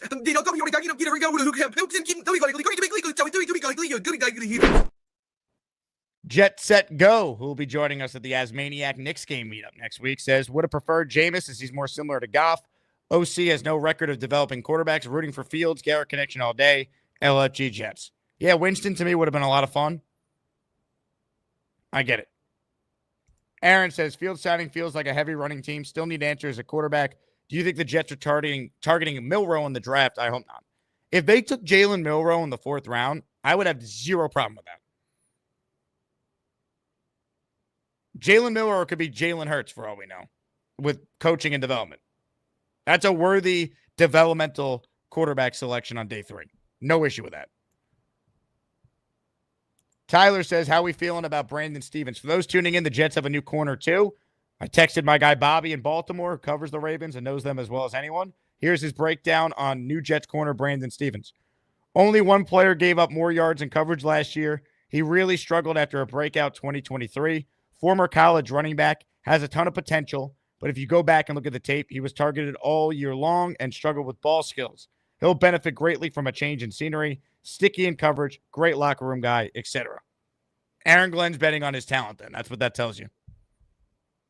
Guy has flashed in the league before, hasn't put it all together yet. Glenn and the Jets believe he's capable of being a long-term starter for them opposite sauce.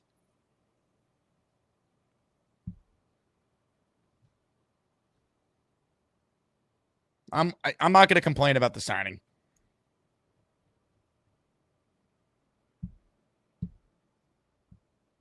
Ladies and gentlemen, let's say hello to a couple more calls so that we're going to wrap. Party with Peg and Artie. What's up, Party with Peg and Artie?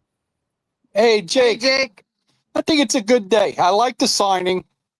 I think he's a super athletic quarterback, which is something we haven't had. I think that was kind of interesting. Kind of gives me an idea that they have a plan of utilizing his running ability, which makes me think more like a Jalen Milroe type might be our draft pick, maybe the 3rd or 4th round, like I think you were saying. It's going along those lines, you know. There's upside with someone like him. You can see the physical traits are awesome. So I would have no issue if that's what they decided to do with a developmental quarterback selection. I mean, realistically, we don't know what we're dealing with here. We don't know if these coaches know what they're doing or they don't. You like to believe that they're going to follow a blueprint that Detroit had. I mean, Detroit was shittier than us for longer than us, and then they turned it around. So I got to think that, you know, something had to rub off on some of them over there. And Muji, I mean, we don't really know what he did for Denver, but I haven't heard anybody say a bad thing about this guy. Everybody seems to rave about him. So, I mean, all you can do is be positive, you know? I mean, that's why I'm trying to look at it. Let's hope for the best. You know, let's hope Yeah, that they got that's all you can do. Well, you can do. If they have great coaching, there is a lot of talent on this team, and Fields is a talented quarterback that you could win with if they get the most out of him. That's what I'm hoping happens now. Yeah, I think with him also now we can that move up is like Pony left the stable. We're not going to have to do that. to get Cam or Shador or one of them guys. I think if anything, if they draft a quarterback at all, it'll definitely be in the later rounds. I'm kind of hoping they could trade back a little bit because there are a lot of guys in the meat of this draft that would help fill a lot of holes, especially defensively.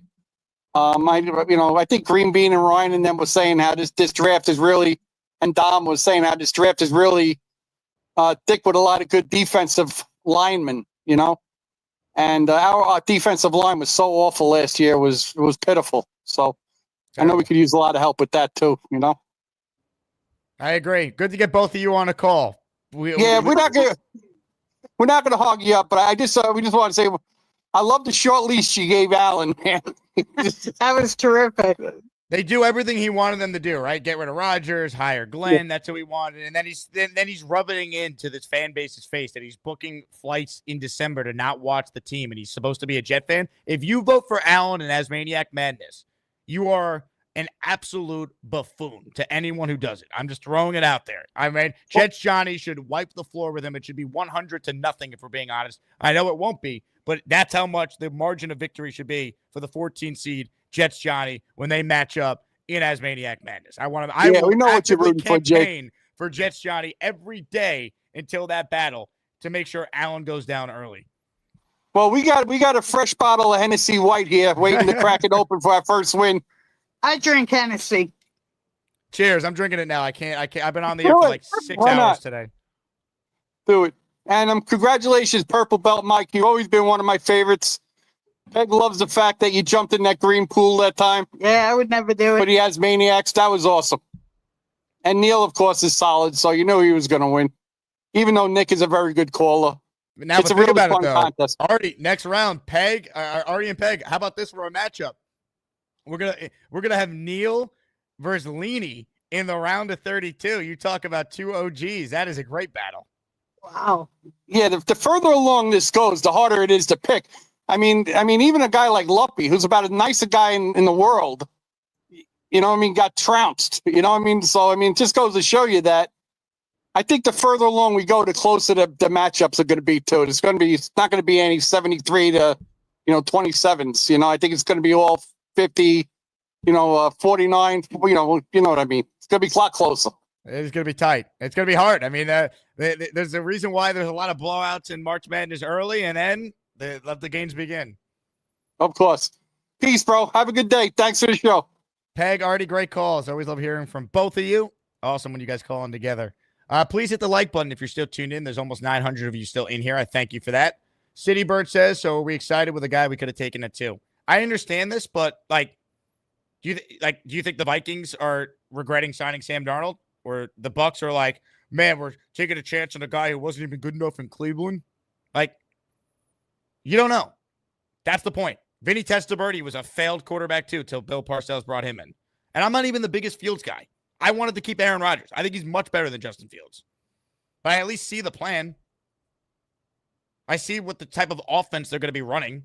Mike makes a great point here. Signing Fields today shows you the team's offensive style and blueprint. Yeah, they want to run the football, have an innovative, modernized RPO-style offense. They have the personnel to do it. Look, I would have brought back Morgan Moses. He got paid by New England. That hurts. But they have 4/5 of their O-line in place. They have Breece Hall in a contract year. They have Braylon Allen and Isaiah Davis, who played well at times as rookies last year. Go draft Tyler Warren. Find a right tackle. And you can see what the offensive identity is going to be.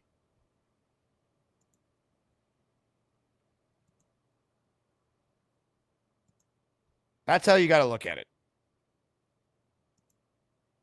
Ladies and gentlemen, I'm told Beastbreaker is going to give us the first Justin Fields to Garrett Wilson drop back now that Justin Fields is officially the New York Jet quarterback. Ladies and gentlemen, it's time. Beastbreaker.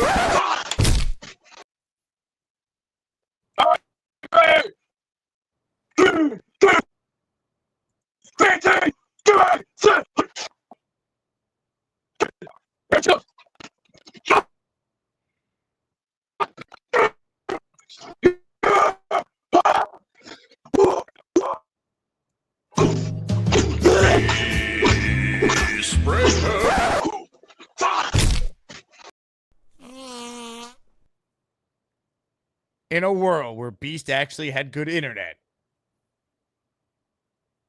that would have been the most electric catch of all time. More calls right now. Some would say this guy needs to see Jesus after that. How about Jets Jesus? Hello, Jets Jesus. Hey, Jake. How do I feel about Justin Fields? No, I'm just messing with you. It's been a I wild want to know how spell, you man. feel about it. I want to know how you feel about it. I'm stoked about this. I've been talking about it for a bit now. I was in the same camp as you. Keep Rodgers, keep Adams, run it back, whatever. They didn't decide to do it. Fields is the best option. I like it. I'm happy. I'm happier about Jamie and Sherwood. I was a little worried that they weren't going to do that, especially since it came right down to the line. I was stoked to see that notification come through last night. So awesome to both of those things. V-Man, feel better. Raven, good job on the recommendation for probiotics. Those are super important for the stomach if you're taking antibiotics. Liking the matchup today. It's been a fun one with some wild stuff. I really hope that it was the Jets' decision. I mean, I know that in some ways it was, but it was the Jets' decision to part ways with Morgan Moses. That's a little concerning, probably one of the most concerning things in my opinion, to be giving up a solid right tackle like that. So maybe after looking at his medicals and what financially it was going to be, they felt it was a bad move. I think it was an overpay by the Patriots, and that's probably what did it. But it's just disappointing because it felt like Morgan Moses would have been perfect to keep as a guy for another year, and then you don't have to rush someone out there that's not ready. You could draft and develop behind them. Exactly. Yeah. And I mean, this is probably something that I'm going to say it, but I know that a lot of people aren't going to like it. We've seen Max Mitchell be able to step in and at times be able to do it. Not that he should be the one that we should be relying on. There's hopefully some solid backup plans and either, draft somebody to do it. Although I do like the idea of Warren. I know we started hitting on that on the show, but I do like the idea of drafting him or, or trading back and getting a wide receiver is still what I'm hoping for. Either stock picks or get Warren or if there's a real nice, defensive line piece there, grab that. Yeah, I think that's totally fair. Look, the Jets need to address tight end too. Like whether it's Warren in the draft or signing a couple guys in free agency too. Like if they're gonna have any chance of being a successful offense when the wide receiver options are limited, like get yourself 2 tight ends so you could run a lot of 12 personnel, which is 1 running back and 2 tight ends. Especially if one of those tight ends is Warren. Like you can't run 12 personnel if your tight ends are garbage. And right now, while Ruckert played with Fields at Ohio State, he can't be the only tight end. So they got to address that position big time now. So we'll see what they can do there around Fields. Yeah, agreed. And obviously 12 personnel also sets up for a solid run option as well with that. So hopefully that is what they're thinking. I don't remember the Lions offensive configurations well enough to remember how often they were running 12 personnel. Little tough there. Obviously they got Laporta and who's really doing damage on their end. But yeah, I definitely think it would be a good move. There's been a couple, I think there's still a couple of decent tight ends that are out there. What's his name from was it the Eagles was letting go, or is he the guy that was on the Eagles that used to be on Dallas? Whatever. I think is still floating around and hasn't gotten picked up yet. I don't think Ingram's gotten signed yet if we like him. I'm kind of, he's had a couple good seasons with the Jags, but wasn't great before that, and obviously out on an injury. But yeah, I agree with you on tight end too. That is a pretty big factor as well. And with, Fields isn't obviously an elite quarterback by any means, and having that tight end to be able to check down to or run routes to if they can slip by a linebacker is real nice to have. Jets Jesus, interesting question here from Bill. He says, when you have jury duty, do you have to swear on your own word? My hair wasn't this long the last time I had jury duty, so I will let you know if I ever get called in again. I'll tell you what, excellent call, Jets Jesus. Appreciate you blessing us with your presence. Thanks, buddy. Hang in there. I know it's been a long day for you. I appreciate it. Jets Jesus, check it in. Great call. Awesome. All right. Jesus was a Jew. Jason in Jerusalem is up next. Hello, Jason. How's that for a transition? I was actually wondering if you're going to do some type of a transition like that. I mean, great video by Beast, but for some reason it reminds me more of Jared Lorenzen than Justin Fields. Nate did say Jared Lorenzen, is that you, with a super chat here. So you guys were seeing eye to eye with that one. Yeah, I go righty lefty, but it's okay. We'll give him a pass on that one. Love the Field signing. Best of what the options were. My thoughts, though, I'm disappointed not getting Morgan Moses. I understand the money and that it was an overpay. What are your thoughts of moving AVT to right tackle and then trying to replace the guard, possibly even with Mekhi Becton? I think the ship has sailed on Becton. I don't think you want to bring him back here, right? I mean, it just feels like a lot of bad blood with him and the organization. I know it's a new regime. What is that noise, Jason? That was my throat. It can't be your throat. Yeah, it was my throat, man. No, it's like a beeping noise. Well, maybe beepers are going off nearby. It sounds like you're in a submarine. Nope. Well, it is incredibly hard to do a talk show while I hear that. So I will let you go and respond to your Becton point. What the hell was that? It was like a robot or something. Becton, no thank you. You know what? AVT back to tackle. I guess it's not the worst idea in the world because it's probably easier to find a guard, but do you really want to move him there? I mean, he's the second year removed from the Achilles. He's going into a contract year. You could play him at guard, get the most out of him. I don't know. I don't think they're going to do that, but after not signing Morgan Moses, I guess it's at least possible. Jedrick Wills is the name, I guess, to watch at right tackle, maybe. I don't know. Or they're going to take one of these guys in the draft. I don't think Campbell's going to make it to them. But Armin Membu might from Missouri.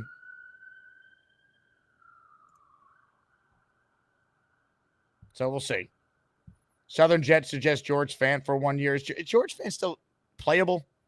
Like, I know he just got released recently. Is he, like, I don't know. I don't know about George Fant. Last chance to get in here as far as a super chat or a raffle entry.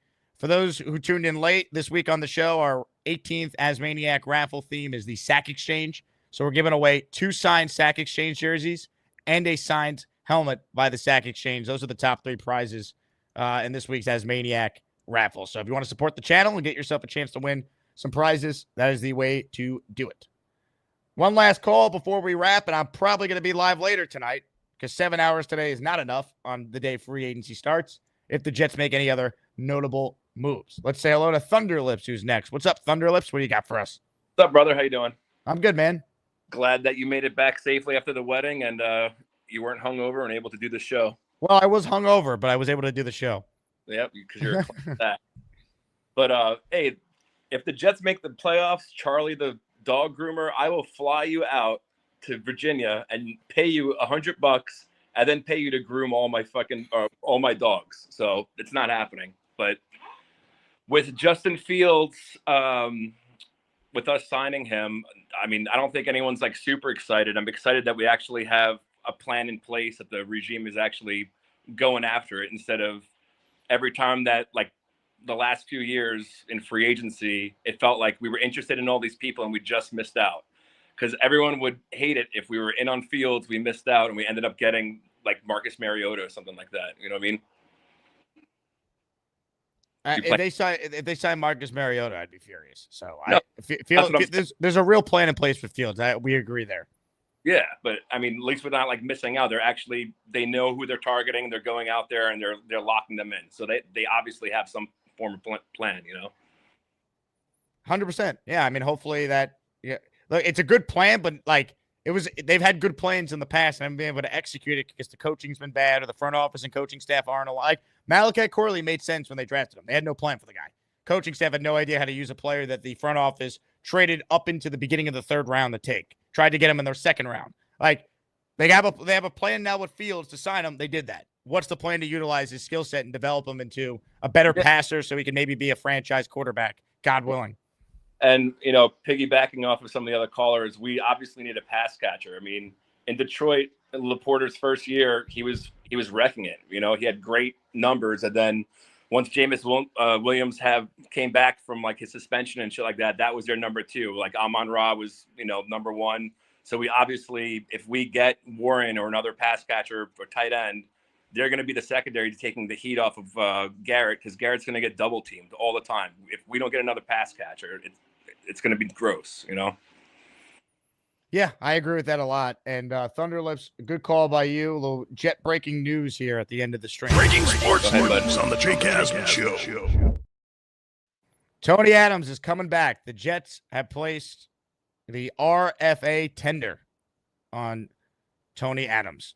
The right of first refusal tender. Essentially means he's on a 1-year deal for like $3 million.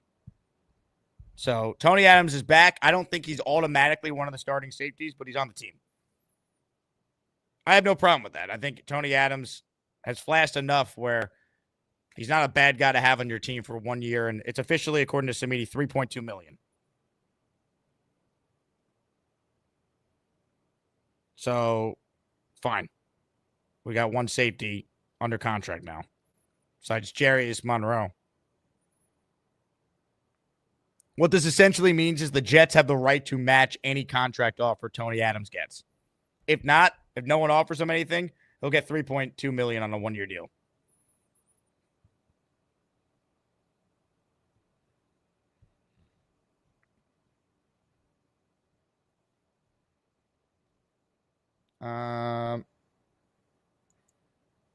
So there you go. A little Jet news of the buzzer there.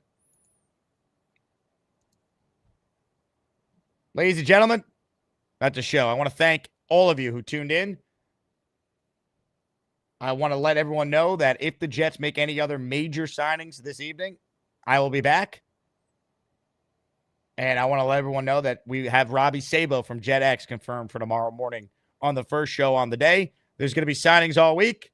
Hopefully the Jets can continue to make smart signings. I think the Field signing makes sense. I think it's logical. And now let's hope they have a real plan in place to, 1, get them better weapons in the immediate, and 2, help them develop into a franchise quarterback long-term. Before we get out of here, let's make it official. Ladies and gentlemen, the winner of the 7 versus 2 matchup, the 7 versus 10 matchup inside the Hood region opening round is Purple Belt Mike.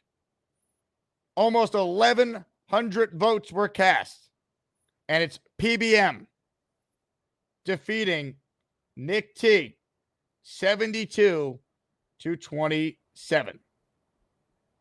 Mike, a staple on the show, came out guns blazing and was able to take down Nick T, who fought hard and has a message to his supporters here in the chat.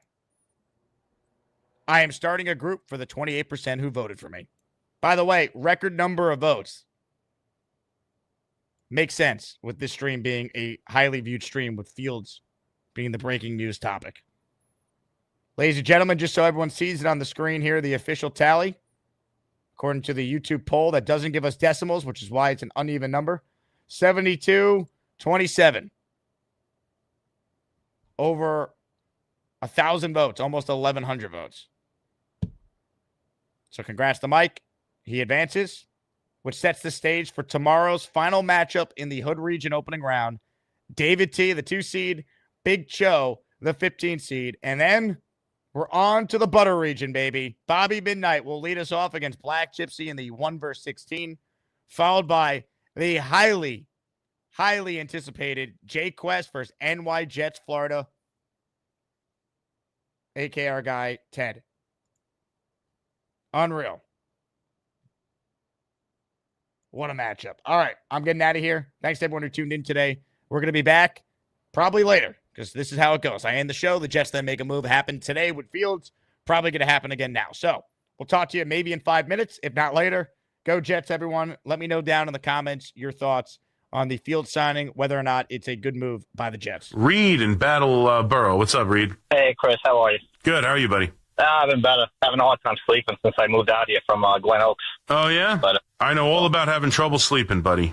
I was calling about the Jets, but I actually had a basketball point, too, real quick, if you don't mind, about St. John. So before the season started, I made a friendly wager with my friend who's a Chiefs fan. His team is Xavier. He's a big Xavier fan. Okay. And he's like, oh yeah, Xavier's gonna win the Big East this year.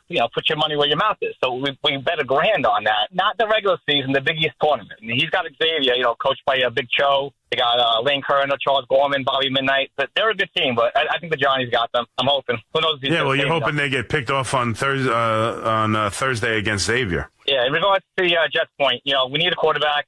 I get it. We've been there, quarterback hell forever and whatnot. I know a couple nights ago you were saying you would pick Sanders, I think. Yes, if Sanders is there at 7, I would take him, yes. I don't know. Cam Ward, 100%, I would take him. But what about this kid from Arizona State, Dixon Hole? His receivers with the Bonesy brothers, Joe and Anthony. And Jaden Daniels left LSU at Arizona State because this kid was outperforming him. The only problem is he's like an 8th-year senior because of that whole COVID thing. So he's like almost like a Chris Winkie type guy or like Rick Kent from Brigham State. What are your thoughts on him? Yeah, I mean, I don't have real strong opinions on him. I'll be totally honest with you. I haven't broke down the film, but I'm not going to take him 7. You want to take him later? You want to take any one of these quarterbacks? It doesn't have to be him. It could be whoever you want. The 27 pick in the NFL draft, the New York Jets select Dixon Hole out of Arizona State. What am I, a mind reader?